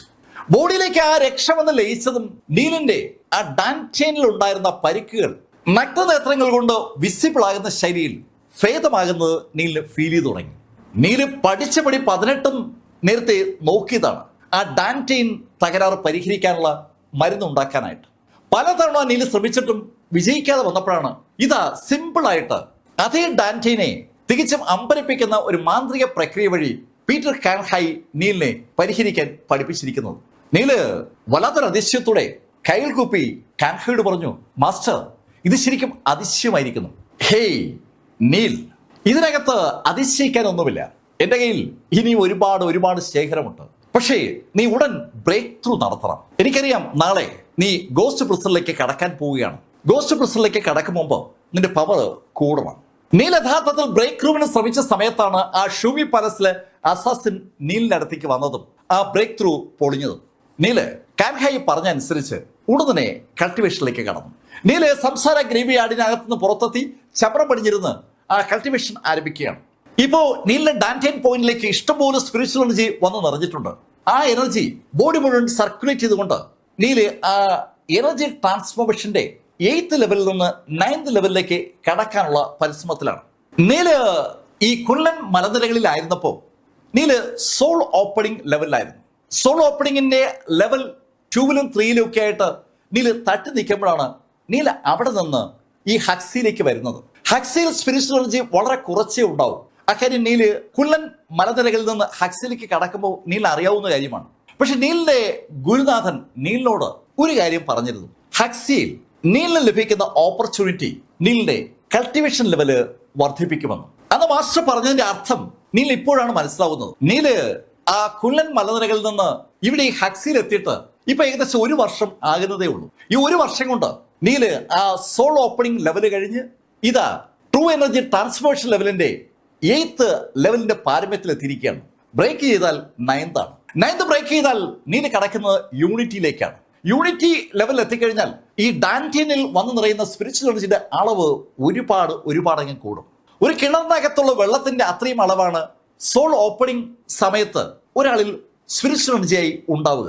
അത് ഈ ട്രാൻസ്ഫോർമേഷൻ ലെവലിലേക്ക് കടക്കുമ്പോൾ ഒരു ചെറിയ കുളത്തിന്റെ ആകൃതിയിലാവും. യൂണിറ്റി ലെവലിലേക്ക് കടക്കുമ്പോൾ ഒരു വലിയ കായൽ പോലെയാകും. സ്പിരിച്വൽ എനർജി ഒരാളുടെ ബോഡിയിൽ സംഭരിക്കാനും യൂസ് ചെയ്യാനുമുള്ള ആളുടെ കപ്പാസിറ്റി വർദ്ധിക്കുന്നതനുസരിച്ച് അയാളുടെ ലെവല് വർദ്ധിച്ചുകൊണ്ടേയിരിക്കും. അത് നീലിന് അറിയാം. നീലിന്റെ ആ കൾട്ടിവേഷൻ പീറ്റർ കാൻഹായി സ്വാഭാവികമായും അവിടെ ആ സംസാര ഗ്രേവി യാർഡിനകത്തുനിന്ന് കൃത്യമായി കാണുന്നുണ്ട്. അദ്ദേഹം അങ്ങനെ നോക്കി നിൽക്കുമ്പോഴേക്കും നേരം പുലർന്നു. അതിനിടയിൽ നീല് ബ്രേക്ക് ത്രൂ നേടുകയും ചെയ്തു. ആ ബ്രേക്ക് ത്രൂ നേടിയിട്ടും നീൽ അങ്ങനെ തുടരുകയാണ്. നീല് 9th ലെവലിലേക്ക് കടക്കുകയാണ്. 9th ലെവലിന്റെ പീക്കിലേക്ക് നീലിന്റെ ആ കൾട്ടിവേഷൻ നീലിനെ എത്തിച്ചു എന്ന് പറയാം. പക്ഷെ ആ പീക്ക് ബ്രേക്ക് ചെയ്യാൻ നീൽ അങ്ങോട്ട് പറ്റുന്നില്ല.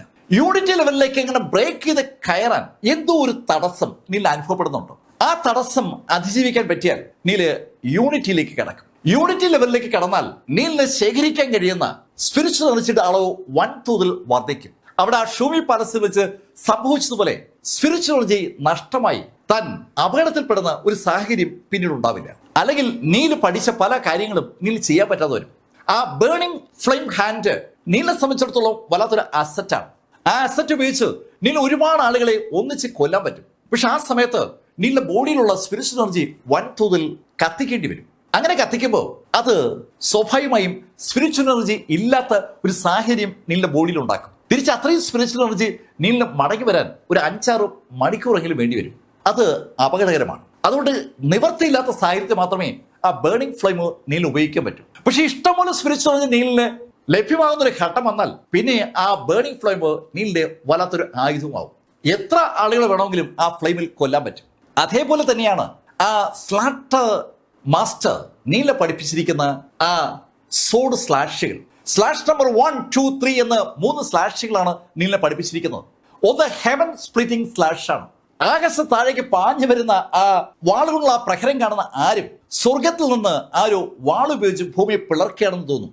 അത്ര ശക്തമാണ് ആ പ്രഹരം. പക്ഷെ അതിന് ഇഷ്ടംപോലെ എനർജി വേണം. അതിനൊപ്പം 2nd ലെവലും 3rd ലെവലുമായി അതിന്റെ നെക്സ്റ്റ് സ്റ്റേജും ആ സ്ലോട്ടർ മാസ്റ്റർ നീലിനെ പഠിപ്പിച്ചിട്ടുണ്ട്.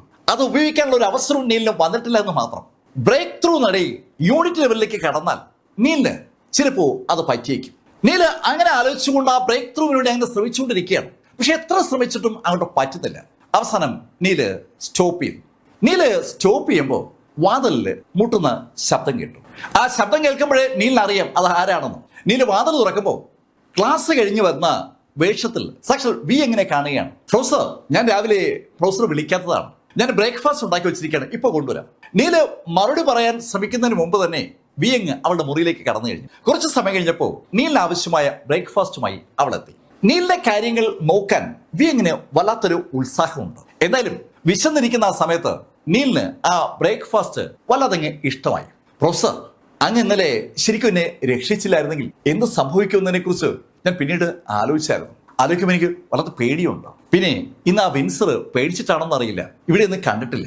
വിൻസറെ താൻ അവസാനിപ്പിച്ച കാര്യം നീല് വിയങ്ങിനോട് പറഞ്ഞിട്ടില്ല. നീല് അതിന് പകരം വിയങ്ങിനോട് പറഞ്ഞു, വിയങ്, നമ്മൾ തമ്മിൽ വലിയ പ്രായ വ്യത്യാസമൊന്നുമില്ല. എന്നെ ഈ പ്രൊഫസർ എന്ന് വിളിക്കുമ്പോൾ എനിക്ക് എന്തോ പോലെ തോന്നുകയാണ്. എന്നെ നീലെന്ന് വിളിച്ചാൽ മതി, നീലെന്നോ നീൽഗിരിയെന്നോ ഒക്കെ വിളിക്കാം. പ്രൊഫസർ സത്യമാണോ പറയുന്നത്? ഹേയ് വിയങ്, എന്നെ നീലെന്ന് വിളിച്ചോളൂ. അങ്ങനെ നീല് തീർത്ത് പറഞ്ഞതും അവൾക്ക് വളരെ സന്തോഷമായി. വിയങ്ങും നീലും തമ്മിൽ പ്രായത്തിൽ വലിയ വ്യത്യാസമില്ല എന്നുള്ളത് സത്യവുമാണ്. രണ്ടുപേരും ഏതാണ്ട് സമപ്രായക്കാരാണ്. നീല് വിയങ്ങിനോട് അങ്ങനെ പറഞ്ഞതും വിയങ് അവസരം സമ്മതിച്ചു. ശരി നീൽ, ഇനി ഞാൻ നീലെന്നേ വിളിക്കും. ഓക്കെ വിയങ്, എനിക്ക് കുറച്ച് കാര്യങ്ങൾ ചെയ്യാനുണ്ട്. അങ്ങനെ പറഞ്ഞ വിയങ്ങിനെ നീലങ്ങ് ഒഴിവാക്കി. നീല് പിന്നെയും കൾട്ടിവേഷനിലേക്ക് കടന്നു. കൾട്ടിവേഷനിലേക്ക് നീല് കടക്കുമ്പോൾ നീല് ആ ശബ്ദം കേട്ടു, പീറ്റർ കാൻഹായുടെ. ഉടൻ തന്നെ നീല് സംസാര ഗ്രേവ്യാർഡിലെത്തി. സംസാര ഗ്രേവ്യാർഡിൽ നീല് പീറ്ററുമായി അങ്ങനെ ആ വിവിധ തരത്തിലുള്ള രക്ഷകളെ കുറിച്ച് സംസാരിക്കുകയാണ്. ധാരാളം രക്ഷകൾ നീലിന് പീറ്റർ പഠിപ്പിച്ചുകൊണ്ടിരിക്കുമ്പോൾ വേറെ സ്ഥലത്ത് ഒരു സംഭവം നടക്കുകയാണ്. അത് സാക്ഷാൽ ജിയാങ് കുടുംബത്തിലാണ്. ജിയാങ് കുടുംബത്തിലെ ജിയാങ് ജിൻഫെങ് പ്രാക്ടീസ് കൊണ്ടിരിക്കുകയാണ്. അന്ന് വൈകുന്നേരം ജിയാങ് ജിൻഫെങ് ഈ ഹക്സിയുടെ ഗ്രാൻഡ് മാസ്റ്റേഴ്സ് ലിസ്റ്റിലെ 8th റാങ്കുകാരനുമായി ഒരു മത്സരം നടത്തുകയാണ്. ആ 8th റാങ്കുകാരനെ ജിൻഫെങ് പരാജയപ്പെടുത്തിയാൽ ജിൻഫെങ് 8th റാങ്കിലേക്ക് കടക്കും. അതുകൊണ്ട് തന്നെ ആ മത്സരം വിജയിക്കാൻ വേണ്ടി ജിൻഫെങ് ശരിക്കും ശക്തമായി പ്രാക്ടീസ് കൊണ്ടിരിക്കുമ്പോഴാണ് അയാളുടെ മുറിയിലേക്ക് ഒരാള് കടന്നു വരുന്നത്. മാസ്റ്റർ, എനിക്കൊരു കാര്യം പറയാനുണ്ട്. ആ ആഗതൻ ഒരു ടാബുമായിട്ടാണ് വന്നിരിക്കുന്നത്. അവന്റെ കയ്യിലെ ടാബും അവന്റെ മുഖഭാവവും ശ്രദ്ധിച്ച് ജിൻഫെങ് അവനോട് ചോദിച്ചു, എന്താ നിനക്ക് പറയാനുള്ളത്? മാസ്റ്റർ, ആ നീൽഗിരിയെ കൊല്ലാനായിട്ട് ഷൂമി പാലസ് അസാസിൻസിനെ മുഴുവൻ വിളിച്ചു വരുത്തിയിരിക്കുകയാണ്. അതിപ്പോ? മാസ്റ്റർ, കഴിഞ്ഞ രാത്രിയിലാണ് അത് സംഭവിച്ചത്. ഷൂമി പാലസ് അവിടെ എല്ലാ പ്രഗത്ഭരായ അസാസിൻസിനെയും അവരുടെ ക്യാപിറ്റൽ ഓഫീസിലേക്ക് വിളിച്ചു വരുത്തിയിരിക്കുകയാണ്. അവരുടെ വെബ്സൈറ്റിൽ നീലിന്റെ ചിത്രം കൊടുത്തിട്ടുണ്ട്. നീല് ഇതോടുകൂടി അവസാനിക്കുമെന്ന് എനിക്ക് തോന്നുന്നത്. ജിയാങ് കുടുംബത്തിൽ യൂറോങ്ങിന്റെ പിതാവിനുള്ള മൈൻഡ് സെറ്റ് അല്ല യഥാർത്ഥത്തിൽ യൂറോങ്ങിന്റെ സഹോദരൻ ജിൻഫെങ്ങിനുള്ള മൈൻഡ് സെറ്റ്. ജിൻഫെങ്ങിന് നീലിനെ ശരിക്കും ഇഷ്ടമാണ്. അവിടെ ആ റിവർ സിറ്റിയിൽ വെച്ച് നീലിനെ കണ്ടപ്പോ ആ ഇഷ്ടം കൂടുകയും ചെയ്തു. ഏക സഹോദരിയുടെ ഏക മകനാണ് നീൽ. നീല് അന്ന് ആ വെള്ളത്തിൽ വീണ് മരിച്ചുപോയെന്ന് കേട്ടപ്പോൾ അയാൾക്ക് ശരിക്കും സങ്കടം ഉണ്ടായിരുന്നു. അയാള് ക്യാപിറ്റലിൽ നിന്ന് സംഭവം അറിഞ്ഞ് അവിടെ റിവർ സിറ്റിയിൽ പാഞ്ഞെത്തി സഹോദരിയുടെയും അവരുടെ ഹസ്ബൻഡിന്റെയും ബോഡികൾ എടുക്കുമ്പോൾ അതിന് ജീവനുണ്ടായിരുന്നു. പക്ഷെ അയാൾക്ക് എന്തെങ്കിലും ചെയ്യാൻ കഴിയുമ്പോൾ ആ 2 ആളുകളെയും മറ്റൊരാള് അവിടെ നിന്ന് കടത്തിക്കൊണ്ടുപോയി. അതിനുശേഷം അവർ ഗോസ്റ്റ് പ്രിസണിലാണെന്നുള്ള കാര്യം ജിൻഫെങ്ങിനെ അറിയാം. പക്ഷെ ആ ഗോസ്റ്റ് പ്രിസണിൽ പോയി കാണാൻ ഇതുവരെയും ജിൻഫെങ്ങിന് പറ്റിയിട്ടില്ല. അങ്ങനെ ഇരിക്കുമ്പോഴാണ് യൂറോങ്ങിന്റെ മകൻ നീൽ ജീവനോടെ ഉണ്ടെന്നുള്ള കാര്യം അയാൾ അറിയുന്നത്. ആ നിമിഷം മുതൽ അയാൾ കേൾക്കാൻ ഏറെ ആഗ്രഹിക്കുന്നത് നീലിന്റെ വാർത്തകളാണ്. ഓരോ തവണയും നീല് വൻ പ്രതിസന്ധികളെ നേരിടുമ്പോൾ അയാളുടെ ഈ വാർത്ത റിപ്പോർട്ട് ചെയ്യുന്ന ആള് നീല് അപകടത്തിലാണെന്ന് പറയും. പക്ഷെ അപ്പോഴേക്കും അയാൾക്കൊരു കോൺഫിഡൻസ് ഫീൽ ചെയ്യും, നീലിന് ഒന്നും സംഭവിക്കില്ല എന്നൊരു ഫീൽ. ഇപ്പോ ഈ ഷൂമി പാലസിന്റെ ആ ഒരു അസസിൻ അറ്റംപ്റ്റ് കേട്ടപ്പോൾ അയാളുടെ ഹൃദയം ഒന്ന് പിടഞ്ഞു. ഷൂമി പാലസിൽ അതിശക്തരായ ഒരുപാട് അസാസിൻസ് ഉണ്ട്. അവരെല്ലാവരും കൂടി ഒരുമിച്ച് നീലിനെ നേടാൻ ശ്രമിച്ചാൽ അത് അപകടമാണ്. ക്യാപിറ്റലിലാണ് ഇപ്പോ നീല ഉള്ളത്. നീല് ആ ക്യാപിറ്റൽ സിറ്റി യൂണിവേഴ്സിറ്റിയിലാണ് താമസിക്കുന്നതെന്നും ജിൻഫെങ്ങിന് അറിയാം. ജിൻഫെങ് വല്ലാത്തൊരു വിഷമത്തോടെ ആ ആഗതനെ നോക്കിയതും ആഗതൻ ആ ഷൂമി പാലസിന്റെ വെബ്സൈറ്റ് എടുത്ത് അതിൽ അയാളുടെ യൂസർ നെയിം പാസ്വേഡ് കൊടുത്ത് ലോഗിൻ ചെയ്തിട്ട് അയാൾ കാണിക്കാൻ ശ്രമിച്ചത് ആ വാർത്തയാണ്. നീൽ ഗ്രിയെ കൊല്ലാനായി ഷൂമി പാലസ് ഇട്ടിരിക്കുന്ന ആ വാർത്തയാണ് അയാൾക്ക് കാണിക്കേണ്ടത്. നീലിന്റെ ചിത്രവും ഈ അസാസിൻസിനെ ഇൻവൈറ്റ് ചെയ്യുന്ന കാര്യങ്ങളൊക്കെ അതിനകത്തുണ്ട്. ഈ ഷൂമി പാലസുമായി ബന്ധമുള്ള ആളുകൾക്ക് മാത്രമേ യൂസർ നെയിം പാസ്വേഡ് കിട്ടൂ. വളരെ രഹസ്യമായി ഈ കക്ഷി സംഘടിപ്പിച്ചിരിക്കുന്ന ആ യൂസർ നെയിം പാസ്വേഡ് വഴിയാണ് അയാൾ ഇപ്പോൾ കയറിയത്. അയാൾ ആ വെബ്സൈറ്റ് തുറന്ന് അതിലേക്ക് നോക്കിയതും പെട്ടെന്ന് ഒന്നും പറയാനാവാതെ അമ്പരന്ന് ആ വെബ്സൈറ്റിലേക്ക് തന്നെ അങ്ങനെ നോക്കി നിന്നു പോവുകയാണ്. അയാളുടെ മുഖത്തുണ്ടായ ഭാവമാറ്റം അയാളുടെ എതിരെ നിൽക്കുന്ന ജിൻഫെങ്ങെ കാണുകയും ചെയ്തു. ജിൻഫെങ് അവനോട് ചോദിച്ചു, എന്തു പറ്റി മാസ്റ്റർ? അങ്ങനെ പറഞ്ഞുകൊണ്ട് അവൻ ആ ടാബ് തിരിച്ച് ജിൻഫെങ്ങിനെ കാണിച്ചു. ജിൻഫെങ്ങും ആ ടാബിലേക്ക് നോക്കി ശരിക്കും സ്തംഭിച്ചെങ്ങനെ നിന്നു പോവുകയാണ്. അതിനകത്ത് വലിയ അറിയിപ്പുകളാണ് കിടക്കുന്നത്. ഷൂമി പാലസ് അവരുടെ അസാസിനേഷൻ അറ്റംപ്റ്റുകൾ അവസാനിപ്പിക്കുന്നു എന്നാണ് പ്രധാന വാർത്ത. ഷൂമി പാലസ് ഇനി ഒരാളുടെയും അസാസിനേഷൻ അറ്റംപ്റ്റ് ഏറ്റെടുക്കത്തില്ല. വാടക കൊലപാതകികൾ എന്ന പേര് ഷൂമി പാലസ് മാറ്റാൻ പോവുകയാണ്.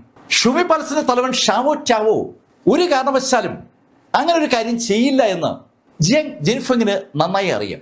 അയാളും അയാളുടെ പിതാവും ഒക്കെ ആ അസാസിനേഷൻ ഓർഗനൈസേഷൻ ബിൽഡ് ചെയ്ത് കൊണ്ടുവന്ന ആളുകളാണ്. ഒരു ദിവസം നേരം പുലരുമ്പോഴേക്കും അങ്ങനെ അങ്ങ് ചെയ്യാൻ എന്തായാലും ആ ടാവോ തയ്യാറാവില്ല. എന്തോ സംഭവിച്ചിരിക്കുന്നു. ജിൻഫെങ് അമ്പരപ്പോടെ ആ വാർത്ത ഒന്ന് നോക്കുമ്പോൾ അതിനകത്ത് ഒരു വാർത്ത കൂടിയുണ്ട്. ഇന്നു മുതൽ ഡ്രാഗൺ ഹാൾ ആയിരിക്കും ഷൂമി പാലസിന്റെ നിയന്ത്രിതാക്കൾ. ഇനി ഹക്സിയിലെ പ്രശ്നങ്ങളുടെ പരിഹാരം അത് മാത്രമാണ് ഷൂമി പാലസിന്റെ ചുമതല. നേരത്തെ പ്രശ്നപരിഹാരം തന്നെയാണ് അവർ ചെയ്തിരുന്നത്. ആർക്കെങ്കിലും മറ്റാരെങ്കിലും പ്രശ്നമായി തീരുമ്പോൾ അവരങ്ങ് അവസാനിപ്പിച്ചുകൊണ്ടാണ് ഷൂമി പാലസ് ആ പ്രശ്നപരിഹാരം നടത്തുന്നത്. പക്ഷെ ഇപ്പോ കഥ ആകെ മാറുകയാണ്.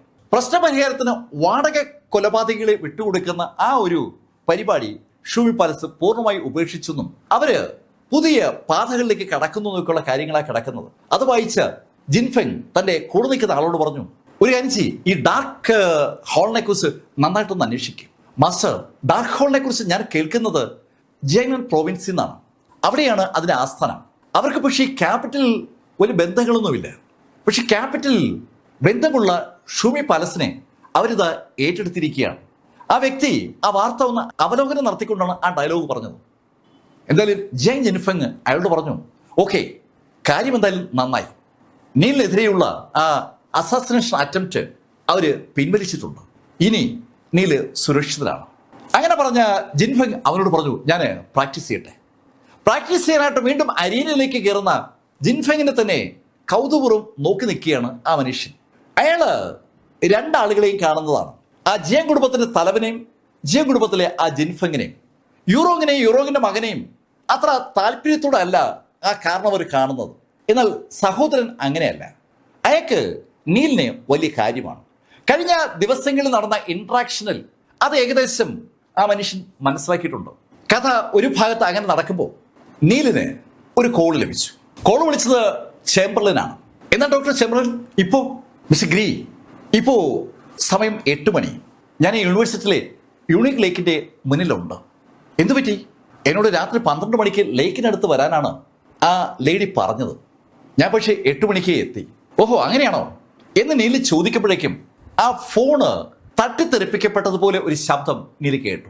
നീലിനോട് സംസാരിച്ചുകൊണ്ടിരുന്ന ആ ചേംബർലിന്റെ ഫോണ് തട്ടിത്തെറിപ്പിക്കപ്പെട്ടിരിക്കുകയാണ്. സമയം രാത്രി അപ്പോൾ ഏകദേശം 8 മണിയേ ആകത്തുള്ളൂ. ആ സമയത്താണ് നീലിനെ ഫോണിൽ വിളിച്ച് ചേംബർലിന്റെ ഫോണ് ആരോ തട്ടിത്തെറിപ്പിച്ചിരിക്കുന്നത്. ചേംബർലിൻ അപകടത്തിലാണെന്ന് മനസ്സിലായതും നീല് അതിവേഗം മുറി പൂട്ടി അവിടെ ആ കോറിഡോറിൽ നിന്ന് പുറത്തേക്ക് ഒരൊറ്റ ചാട്ടം. ആ രാത്രിയിൽ ആ 10ാം നിലയിൽ നിന്ന് താഴേക്ക് നീലങ്ങനെ ചാടുമ്പോൾ നീലിന് നേരെ എതിർഭാഗത്തുള്ള ആ മുറിയിൽ നിന്ന് പുറത്തിറങ്ങിയ വിയങ് ആ കാഴ്ച കണ്ടു. അവൾ ഉടൻ മുന്നോട്ട് ഓടി വന്നതും അവൾ ആ കാഴ്ച കണ്ടു.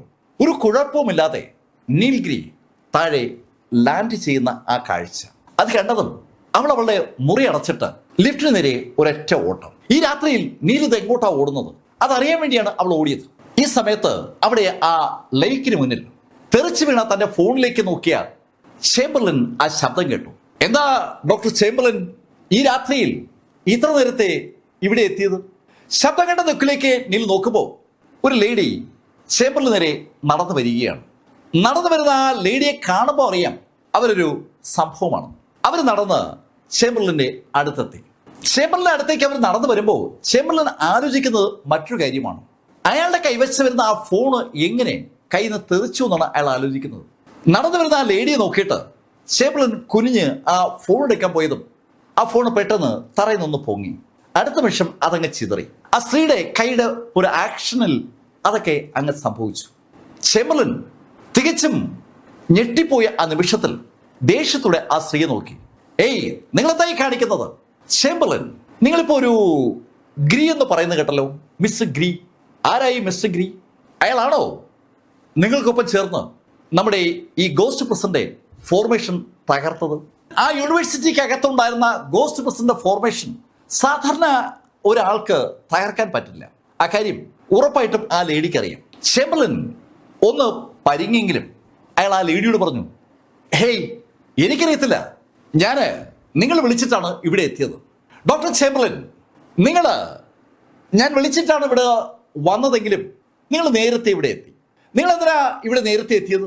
എനിക്കറിയാം നിങ്ങൾ നേരത്തെ എത്തിയത് ആ ഫോർമേഷൻ തകർത്ത വ്യക്തിയുമായി കൂടിച്ചേർന്ന് ഗോസ്റ്റ് പ്രസിനെതിരെ പ്രവർത്തിക്കാനാണ്. അങ്ങനെ ആ ലേഡി പറയുമ്പോൾ ചേംബർലിൻ അപകടം അടക്കുകയാണ്. ചേംബർലിൻ ശരിക്കും അവിടെ ആ വിശാലമായ ലേക്കിലേക്ക് നേരത്തെ നോക്കി നിൽക്കുകയായിരുന്നു. ആ സമയത്ത് ആ ലേക്ക് അനങ്ങുന്നുണ്ടായിരുന്നു. ലേക്കിനകത്തൊരു ഓളമുണ്ട്. ആ ലേക്കുമായി കണക്ട് ചെയ്തുകൊണ്ടാണ് ആ ഗോസ്റ്റ് പ്രസിന്റെ വാതിലെന്ന് ഒരു ഊഹം ചേംബർലിനുണ്ട്. നേരത്തേക്ക് ചേംബർലിൻ ഗോസ്റ്റ് പ്രസിൽ വന്നിട്ടുള്ളപ്പോൾ അയാളുടെ കണ്ണുകൾ കെട്ടിയാണ് കൊണ്ടുവന്നത്. അത് ഇപ്രാവശ്യവും സംഭവിക്കുമെന്ന് അയാൾക്ക് അറിയാം. അങ്ങനെ സംഭവിക്കാതിരിക്കാൻ വേണ്ടിയാണ് ഒരു ഏകദേശ ധാരണയുടെ അടിസ്ഥാനത്തിൽ അയാൾ ആ യുണീക്ക് ലേക്കിന്റെ മുന്നിലെത്തിയത്. നീൽ നേരത്തെ ആ യുണീക്ക് ലേക്കിനടുത്ത് വെച്ചാണ് ഒരാളെ കൊന്നത്. അക്കാര്യം ചേംബർലിനോട് നീൽ പങ്കുവച്ചിട്ടില്ലെങ്കിലും ചേംബർലിൻ ആള് മിടുക്കനാണ്. ആ യൂണിവേഴ്സിറ്റിയിൽ ആ വിശദമായ ആ ലേക്ക് ഈ ഫോർമേഷനുമായി കണക്റ്റഡായ പ്ലേസ് ആണെന്ന് ഒരു ധാരണ ചേംബർലിന് നേരത്തെ തന്നെ ഉണ്ട്. അയാൾ പലതരത്തിലുള്ള കാൽക്കുലേഷൻ പലതവണയായി നടത്തി നോക്കിയിട്ടുണ്ട്. അയാളെ സ്റ്റേഡിയത്തിനടുത്തുനിന്ന് ഒരു തവണ ഒരു കൊണ്ടുവന്നിട്ടുണ്ട്. നേരത്തെ ആ യൂണിവേഴ്സിറ്റി ലൈബ്രറിയുടെ ഭാഗത്തു നിന്ന് കൊണ്ടുവന്നിട്ടുണ്ട്. അങ്ങനെ പല തവണ യൂണിവേഴ്സിറ്റിയുമായി ബന്ധപ്പെട്ട ഭാഗങ്ങളിൽ നിന്നാണ് അയാളെ കാറി കയറ്റിയത്. കാറി കയറ്റിയോടൻ കണ്ണ് കറുത്ത തുണി കൊണ്ട് കെട്ടും. പക്ഷേ ഒരു ആൽക്കമിസ്റ്റ് കൂടിയായ ചേംബർലിന് താൻ കടന്നു പോകുന്ന വഴിയിലെ മണമൊക്കെ തിരിച്ചറിയും. ആ മണം അയാളുടെ മനസ്സിൽ നന്നായി പതിഞ്ഞതുകൊണ്ടാണ് അയാൾ ഇപ്രാവശ്യം കൃത്യമായിട്ട് ആ യുണീക്ക് ലേക്കിന്റെ അടുത്തെത്തിയത്. യുണീക്ക് ലേക്കിനടുത്ത് ചേംബർലിന് എത്തുമെന്ന് കൃത്യമായി ആ ലേഡി മനസ്സിലാക്കിയിട്ടുണ്ടെന്ന് അടുത്ത നിമിഷം ചേംബർലിന് മനസ്സിലായി. ചേംബർലിൻ ആ ലേഡിയോട് പറഞ്ഞു, ഞാൻ പോവുകയാണ്. അങ്ങനെ ചേംബർലിൻ പറഞ്ഞതും ചേംബർലിന്റെ ചുറ്റും ഒരു പ്രകാശം പരക്കുകയാണ്. ആ പ്രകാശം വൃത്താകൃതിയില അയാൾക്ക് ചുറ്റും പരന്നതും ആ പ്രകാശം പരന്നതും ഒരു കാര്യം ചേംബർലിന് മനസ്സിലായി. അയാള് ബന്ധിതനായിരിക്കുകയാണ്. അയാൾക്ക് അയാളുടെ സ്പിരിച്വൽ എനർജി ഉപയോഗിക്കാൻ പറ്റുന്നില്ല. അയാളൊരു ഗ്രാൻഡ് മാസ്റ്ററാണ്. അയാളുടെ ആ ഗ്രാൻഡ് മാസ്റ്റർ പവറിനെ ഇതാ നിയന്ത്രിക്കപ്പെട്ടിരിക്കുന്നു. അമ്പരന്ന് പോയ ചേംബർലിനോടായി ആ ലേഡി പറഞ്ഞു, ഞാനേ കാവു ബായ് ഗോസ്റ്റ് പ്രസിലെ എൽഡർ ബായിയുടെ മകളാണ്. എനിക്കും നേരത്തെ കൊല്ലപ്പെട്ട ആ സെക്യൂരിറ്റി ഗാർഡിനും മാത്രമാണ് ഗോസ്റ്റ് പ്രസിന് അകത്തേക്ക് അടക്കാനുള്ള കോഡുകൾ അറിയാവുന്നത്. ആ സെക്യൂരിറ്റി ഗാർഡ് കൊല്ലപ്പെട്ടതിൽ നിങ്ങൾക്കൊരു പങ്കുണ്ടെന്ന് എനിക്കറിയാം. അതുകൊണ്ടാണ് നിങ്ങളെ ഇന്നിവിടേക്ക് വിളിച്ചു വരുത്തിയത്. പിന്നെ എനിക്കറിയാം നിങ്ങൾ വിചാരിച്ചാൽ ഒന്നും ചെയ്യാൻ പറ്റില്ലെന്ന്. ആ ഫോർമേഷൻ തകർത്തത് നിങ്ങളല്ല എന്നും എനിക്കറിയാം. നിങ്ങളുടെ പിന്നിൽ മറ്റാരോ ഉണ്ട്. ആ ആള് ആരായാലും അയാൾ ഇവിടെ വരുമെന്നും എനിക്കറിയാം. നിങ്ങൾ അയാളോടാണ് സംസാരിച്ചെന്നും എനിക്കറിയാം. എനിക്കറിയാമെന്ന് പറഞ്ഞുകൊണ്ട് അങ്ങനെ ചില കാര്യങ്ങൾ പറയുമ്പോൾ അവരുടെ കണ്ണ് ഒരു പ്രത്യേക ദിശയിൽ കേന്ദ്രീകരിച്ചു. ഏയ് കടന്നു വാ. അവള് ആ ദിശയിലേക്ക് നോക്കി കൈ ആക്ഷൻ കാണിച്ചതും അവിടെ എത്തിയിരുന്ന നീല് താൻ കണ്ടുപിടിക്കപ്പെട്ടു എന്ന യാഥാർത്ഥ്യം മനസ്സിലാക്കുകയാണ്. നീല് ആ ലേഡിക്ക് നേരെ നടന്നു തുടങ്ങി. നീല ആ ലേഡിക്ക് നേരെ നടന്നു വന്നതും ആ സ്ത്രീ കൈയൊന്നനക്കി. ആ നിമിഷത്തിൽ ഒരു ഫോർമേഷൻ അവിടെ ആക്ടിവേറ്റ് ചെയ്യപ്പെട്ടു. അതിശക്തമായ ഒരു ഫോർമേഷൻ. ആ ഫോർമേഷനകത്ത് പെട്ടിരിക്കുന്ന നീല് അവൾക്ക് നേരെ നടന്നു വരുമ്പോൾ അവള് നീലിനോട് പറഞ്ഞു, ഓ നീയാണല്ലേ മിസ് ഗ്രീ. ഞാൻ ധരിച്ചത് നിനക്കൊരു മിനിമം 50 വയസ്സെങ്കിലും പ്രായം കാണുമെന്നാണ്. ഇതിപ്പോ ഒരു കോളേജ് സ്റ്റുഡന്റിന്റെ പ്രായമല്ലേ ഉള്ളൂ. എന്തായാലും കൊള്ളാം, നിന്റെ ധൈര്യം ഞാൻ സമ്മതിക്കുന്നു. ഞാൻ ഒരു കാര്യം ചോദിക്കട്ടെ, നീയാണോ ഇവിടെ ഈ ഗോസ്റ്റ് പ്രസിന്റെ ഫോർമേഷൻ തകർത്തത്? ആ ഞാനാണ്. നീല പെട്ടെന്ന് അങ്ങ് സമ്മതിച്ചു. നീല അങ്ങനെ സമ്മതിക്കുമെന്ന് അവൾ ധരിച്ചിരുന്നില്ലെന്ന് അവളുടെ മുഖത്ത് വിരിഞ്ഞ ആ അതിശയഭാവം നമ്മളോട് പറയുന്നുണ്ട്. അവള് ഒന്ന് ചിരിച്ചു. മിസ് ഗ്രീ, ഈ ഗോസ്റ്റ് പ്രസിലെ എൽഡർ ബായിയുടെ മകളാണ് ഞാൻ. എന്റെ പേര് കാവു ബായി എന്നാണ്. നിനക്ക് ഒരു മരണം അനിവാര്യമായും നൽകാൻ ഞാൻ ബാധ്യസ്ഥയാണ്. പക്ഷെ അതിനു മുമ്പ് ഒരു കാര്യം ഞാൻ ചോദിക്കട്ടെ, ഇവിടെ ഈ ഗോസ്റ്റ് പ്രശ്നം ഉണ്ടെന്ന് നീ എങ്ങനെയാ മനസ്സിലാക്കിയത്? നീല് അതിന് മറുപടി പറയാതെ തന്റെ കൈ ഉയർത്തി ആഞ്ഞൊരൊറ്റ ഇടി. നീലിന് ചുറ്റുമുള്ള ആ സ്പിരിച്വൽ ബാരിയറിനെ തകർക്കാൻ വേണ്ടിയാണ് നീൽ അങ്ങനെ ആഞ്ഞിടിച്ചത്. അങ്ങനെ ആഞ്ഞിടിച്ചപ്പോ ശരിക്കും നീല് ഞെട്ടിച്ചുകൊണ്ട് നീല് പുറകോട്ട് തെറിച്ചു. ആ സ്ത്രീ അത് കണ്ടൊന്ന് ചിരിച്ചു. നീ എന്താ ധരിച്ചിരിക്കുന്നത്? നിനക്ക് ഒറ്റ ഇടിക്ക് തകർക്കാൻ കഴിയുന്ന ഒരു ബാരിയർ ഞാനിവിടെ നിനക്ക് വേണ്ടി ഉണ്ടാക്കി വെക്കുമെന്നു. മണ്ടൻ, നീയല്ല, നിന്നെ സഹായിച്ച നിന്റെ ഗുരുക്കന്മാർ വിചാരിച്ചാലും ഈ ബാരിയർ തകർക്കാൻ പറ്റില്ല. അത്ര ശക്തമായ ഒരു ബാരിയറാണ് ഞാൻ ഉണ്ടാക്കിയിരിക്കുന്നത്. നീല് അതിന് മറുപടി പറയാതെ വീണ്ടും ആ ബാരിയർ ഇടിച്ച് തകർക്കാനായി കൈ ഒന്ന് ഉയർത്താൻ ശ്രമിച്ചതും നീൽ ആ ശബ്ദം കേട്ടു. ഏയ് നീൽ, അത് വേണ്ട.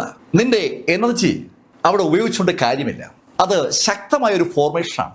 ആ ഫോർമേഷൻ തകർക്കാൻ നമുക്ക് വേറെ മാർഗമുണ്ട്. ഞാൻ നിനക്ക് പാസ് ചെയ്തിട്ടുള്ള ആ സ്പിരിച്വൽ രക്ഷകൾ നീ ഒന്ന് നോക്കി.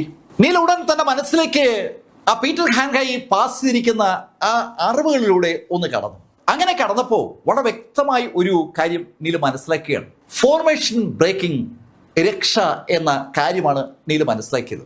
ഫോർമേഷൻ ബ്രേക്ക് ചെയ്യാനുള്ള ഒരുപാട് രക്ഷകൾ നീലിന് പീറ്റർ ഹാൻഗായി കൊടുത്തിട്ടുണ്ട്. ചെറുതും വലുതുമായ ഒരുപാട് ഫോർമേഷനുകൾ ആ രക്ഷകൾ ഉപയോഗിച്ച് തകർക്കാം. നീൽ ആ രക്ഷകളിലൂടെ ഒന്ന് നോക്കുമ്പോൾ പീറ്റർ ഹാൻഗായി നീലിനോട് പറഞ്ഞു, നീൽ അതില് ആ രണ്ടാമത്തെ നിരയിലെ അവസാനത്തത് നീ തിരഞ്ഞെടുത്തു. അതാണ് ഈ ഫോർമേഷൻ തകർക്കാൻ പറ്റിയ രക്ഷ. ഒരുപാട് രക്ഷകളുടെ ഒരു വൻ ശേഖരം തന്നെ പീറ്റർ ഹാൻഗായിയുടെ കൈവശമുണ്ട്. അത് മുഴുവൻ പീറ്റർ ഈ നീലിന്റെ ആ ശേഖരത്തിലേക്ക് കൊടുത്തിരിക്കുകയാണ്. നീല് ആ രക്ഷ ഒന്ന് വായിച്ചു. കുറെ കോംപ്ലിക്കേഷൻസ് ഒക്കെ ഉണ്ട് അതിനകത്ത്. പക്ഷെ നീല് നല്ലൊരു പഠിതാവായതുകൊണ്ട് തന്നെ അതിവേഗം ആ രക്ഷ പഠിക്കുകയാണ്. ആ രക്ഷ പഠിച്ചുകൊണ്ട് നീല് ഉറക്കെ പറഞ്ഞു, താങ്ക് യു. ഇതിനിടയിൽ സംസാര ഗ്രേവിയാർഡിനകത്തുനിന്ന് ഹാൻഗായി നീലിന്റെ ഒപ്പം എത്തിക്കഴിഞ്ഞു. പക്ഷെ ആ രൂപം നീലിന് മാത്രമേ കാണാൻ പറ്റൂ. നീല് ആ രൂപത്തെ നോക്കിയാണ് താങ്ക് യു എന്ന് പറഞ്ഞത്. സ്വാഭാവികമായിട്ടും ഈ കാഴ്ച കാവോബായി കണ്ടു. കാവോബായിക്ക് വല്ലാത്തൊരു അതിശയം. ഏയ് മിസ്റ്റർ ഗ്രീ, നീ ആരോടാ സംസാരിക്കുന്നത്? നിന്റെ ഗുരുനാഥൻ ഇനി മറഞ്ഞു നിൽക്കുകയാണോ? അങ്ങനെ കാവോബായി ചോദിച്ചിട്ട് അവളൊന്ന് ചിരിച്ചു. നിന്റെ ഗുരുനാഥൻ എത്ര വലിയവരാണെങ്കിലും ഇവിടെ ഒരു കാര്യവുമില്ല. അങ്ങനെ കാവോബായി പറയുമ്പോഴേക്കും നീലിന്റെ കൈകൾ ഒന്ന് ചലിപ്പിച്ചു തുടങ്ങിയിരുന്നു. നീലിന്റെ കൈക്ക് ചുറ്റുമായി പെട്ടെന്നാണ് പ്രകാശത്തിന്റെ ഒരു സമ്മേളനം ഉണ്ടായത്. 7 നിറങ്ങളിലുള്ള പ്രകാശം നീലിന്റെ ആ കൈ ചലിപ്പിക്കൽ പ്രക്രിയയുടെ ഭാഗമായി അവിടെ രൂപം കൊള്ളുകയാണ്. ആ പ്രകാശം പെട്ടെന്ന് 7 വ്യത്യസ്ത നിറങ്ങളിലുള്ള നക്ഷത്രങ്ങളായി മാറി. 7 സ്റ്റാർസ്, 7 കളേർഡ് സ്റ്റാർസ് എന്ന ആ രക്ഷ നീലിന്റെ ബോഡിക്ക് ചുറ്റും പെട്ടെന്ന് ഒരു വൃത്താകൃതിയിൽ അങ്ങ് രൂപം കൊണ്ടു. വല്ലാത്തൊരു കൗതുകത്തോടെയും അതേസമയം അമ്പരപ്പോടെയും കാവോബായും ചേംബർലിനും ആ കാഴ്ച കാണുമ്പോൾ നീല ആ കൈയൊന്ന് ചലിപ്പിച്ചതും ചുറ്റുമുള്ള നക്ഷത്രങ്ങൾ പെട്ടെന്ന് അതിവേഗത്തിൽ എല്ലാ ദിശയിലേക്കും അങ്ങ് ചലിക്കുകയാണ്. ആ നക്ഷത്രങ്ങൾ അതിവേഗം ചലിച്ചതും തികച്ചും അമ്പരപ്പിക്കുന്ന ചില കാര്യങ്ങളുണ്ടായി. ടപ് ടപ് ശബ്ദത്തോടുകൂടി ഫോർമേഷൻ പൊട്ടിത്തകരുന്ന ശബ്ദം അവിടെ അങ്ങനെ കേൾക്കുമ്പോൾ ഒരു കാഴ്ച കൂടി ഉണ്ടായി. ശരിക്കും ആ ഫോർമേഷന്റെ നെടും തൂണ് സാക്ഷാൽ കാവോബായിയാണ്. കാവോബായി ഒരു ശബ്ദത്തോടെ പുറകോട്ട് തെറിച്ചു. ശരിക്കും ഒരു ബാക്ക് ലാഷ് അവർക്ക് അനുഭവപ്പെട്ടു എന്ന് പറയാം. ഒരു തിരിച്ചടി. ആ തിരിച്ചടി അവരുടെ വായിന്ന് ചോര തെറിപ്പിച്ചു. അവർ തെറിച്ചു വീണതിന്റെ ഒരു പരിക്കും അവർക്ക് ഏറ്റിട്ടുണ്ട്. അവർ പക്ഷേ പെട്ടെന്ന് ചാടി എണീറ്റു. അവര് വല്ലാത്തൊരു അമ്പരപ്പോടെ നീലിനെ നോക്കിയിട്ട് നീലിനോട് പറഞ്ഞു, ഏയ് നീ എങ്ങനെ ഈ ഫോർമേഷൻ തകർത്തു എന്ന് എനിക്കറിയത്തില്ല, പക്ഷേ നിന്നെ ഇനിയും വെച്ചോണ്ടിരിക്കാൻ പറ്റില്ല. അങ്ങനെ അവള് പറഞ്ഞിട്ട് ആ ലേക്കിലേക്ക് നോക്കി അവളൊന്ന് അലറി.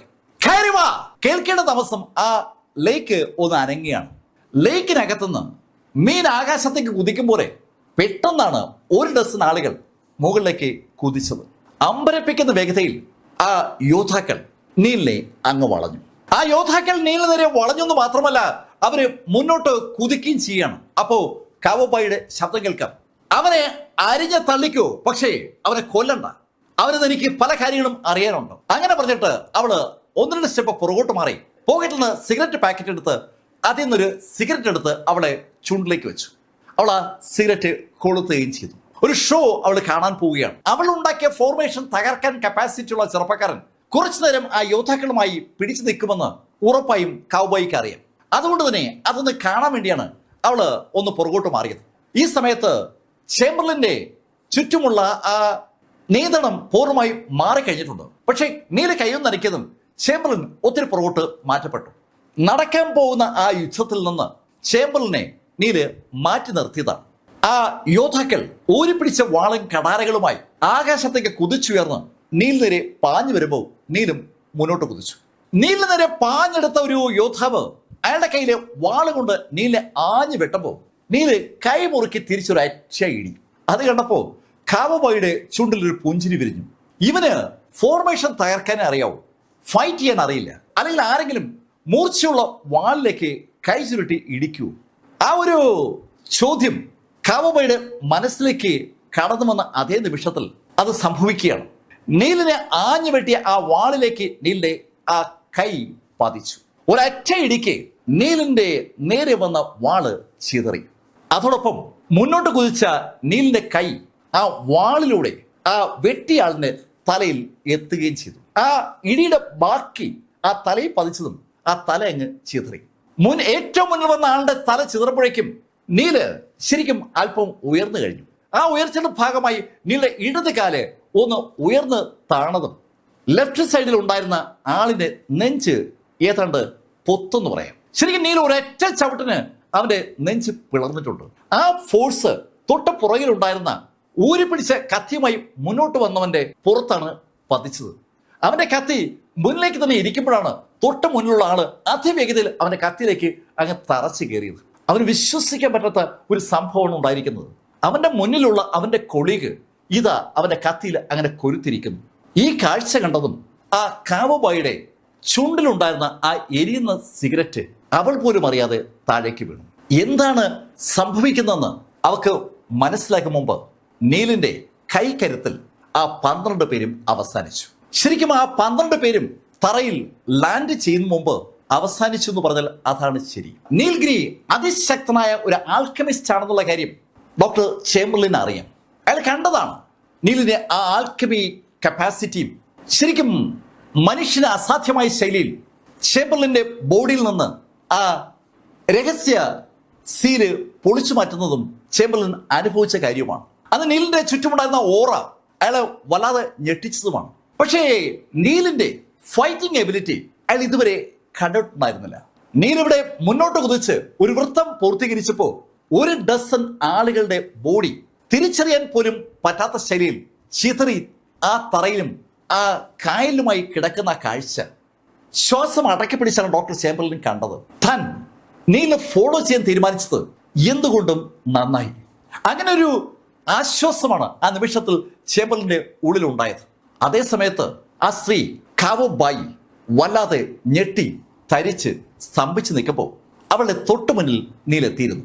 നീൽ അവളെ ഒരു കൈ കൊണ്ട് കഴുത്തി പിടിച്ചങ്ങ് പോക്കി. ശരിക്കും നീല് അവളുടെ മുന്നിലെത്തിയത് അവൾ അറിഞ്ഞില്ല എന്നതാണ് സത്യം. അവളുടെ കഴുത്തി പിടിച്ച് ഒരു കൈ കൊണ്ട് മുകളിലേക്ക് പോക്കി നീല് അവളോട് പറഞ്ഞു, ഗോസ്റ്റ് പ്രസിന്റെ വാതിൽ തുറക്ക്. തന്നെ വാതിൽ പിടിച്ചുയർത്തിയ നീലോടായി ആ സമയത്ത് അവൾ പറഞ്ഞു, ഹേയ്, നീ ആരാ എന്താണെന്നൊന്നും എനിക്കറിയില്ല. നീ ശരിക്കും ശക്തനാണ്, അത് ഞാൻ സമ്മതിച്ചു. പക്ഷേ നീ എന്നെ കൊന്നാലും ഗോസ്റ്റ് പ്രസൻ ഞാൻ തുറക്കില്ല. അങ്ങനെ അവൾ പറഞ്ഞതും നീൽ അവളെ ഒരൊറ്റ എറി. വായുവിലെടുത്ത് ഉയർത്തിയിരുന്ന ആ കാവബോയെ നീൽ തറയിലേക്ക് ആഞ്ഞെറിഞ്ഞതും ഒരു ശബ്ദത്തോടു കൂടി അവള് തറയിൽ വന്ന് വീണതും അവളുടെ ഏതൊക്കെ എല്ല് പൊട്ടിയെന്ന് അവൾക്ക് തന്നെ അറിയാൻ പറ്റാത്ത ഒരു സാഹചര്യമാണ്. ശരിക്കും അവളുടെ ബോഡി വല്ലാതെ നുറുങ്ങിയിട്ടുണ്ട്. പക്ഷെ അപ്പോഴും അവൾ പറഞ്ഞു, നീ എന്നെ കൊന്നാലും ഞാൻ ഗോസ്റ്റ് പ്രസൻ തുറക്കില്ല. നിനക്കറിയാമോ ഞാൻ ആരാന്ന്? ഞാൻ കാവോബായിയാണ്, ഗോസ്റ്റ് പ്രസിലെ എൽഡർ ബായിയുടെ മകൻ. അങ്ങനെ അവൾ വീണ്ടും പറയുമ്പോൾ നീലിന്റെ 2 കൈ ഒന്ന് ഉയർത്തിയതും ആ 2 കൈയിലുമായിട്ട് കുറേയേറെ സിൽവർ നീഡിലുകൾ എത്തി. ആ സിൽവർ നീഡിലുകൾ നീലിന്റെ കയ്യിൽ വന്നപ്പോൾ തറയിൽ വീണ് കിടക്കുന്ന കാവോബായി അമ്പരപ്പോടെ നീലിനെയും ആ സിൽവർ നീഡിലിനെയും നോക്കുമ്പോൾ അതേ നോട്ടം സ്വാഭാവികമായിട്ടും ചേംബർലിനും നോക്കുകയാണ്. ആ നിമിഷത്തിൽ നീലിന്റെ കൈ ഒന്ന് ചലിച്ചു. കണ്ണഞ്ചിക്കുന്ന വേഗതയിൽ ആ നീഡിലുകൾ ആ ലേഡിയുടെ കാവോബായിയുടെ ദേഹത്തിൽ പല ഭാഗത്തുമായി ആഴ്ന്നിറങ്ങി. ആ നീഡിലുകൾ ആഴ്ന്നിറങ്ങിയതും നീല് ഒരു പ്രത്യേക ആംഗിളിൽ കൈയൊന്ന് ചലിപ്പിച്ചതും കാവോബായി ആലറി കരഞ്ഞു തുടങ്ങി. അവളുടെ ബോഡിക്കുള്ളിൽ ഉറുമ്പ് കടിക്കും പോലെ അവൾക്ക് തോന്നുകയാണ്.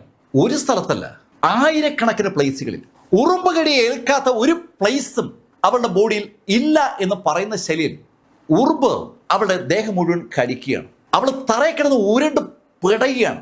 ഈ ഭൂമിയിലെ ഏറ്റവും വലിയ പെയിൻ അതാണെന്ന് പറയത്തക്ക ശൈലിയിൽ അവൾ പിടഞ്ഞുകൊണ്ട് നീലിനോട് പറഞ്ഞു, മിസ്സിഗ്രി, ഞാൻ തുറന്നു തരാം.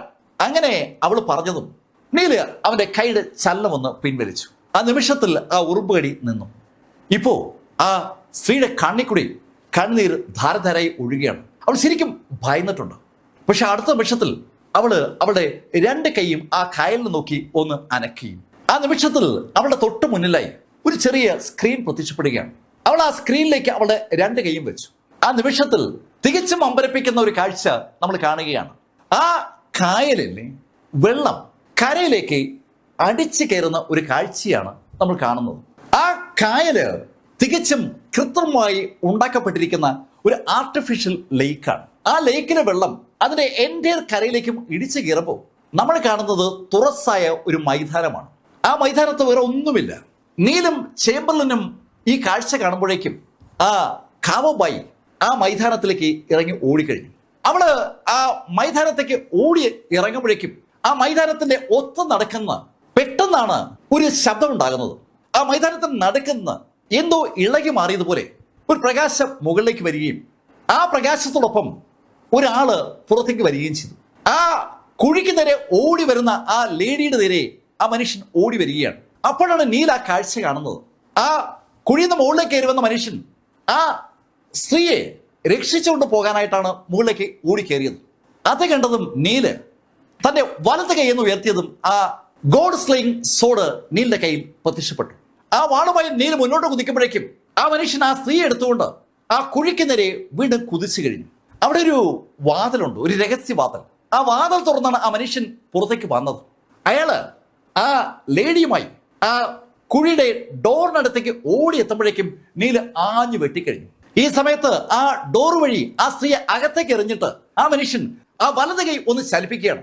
അതിശക്തമായ ഒരു പ്രകാശം അയാളുടെ ആ വലത് കൈയിലൂടെ നീൽ നേരെ പാഞ്ഞു വരുമ്പോഴേക്കും നീലിന്റെ ആ സോർട്ട് സ്ട്രൈക്ക് സംഭവിച്ചു കഴിഞ്ഞു. രണ്ടും ഒരേ സമയത്ത് സംഭവിച്ചു എന്ന് പറയാം. ഒരു ശബ്ദത്തോടു കൂടി നീല് പുറകോട്ട് തെറിച്ചു. ആ സമയത്ത് ആ വാതിലങ്ങ് അടയുകയും ചെയ്തു. വാതിലടഞ്ഞതും ആ മനുഷ്യൻ താഴേക്ക് പതിച്ചു.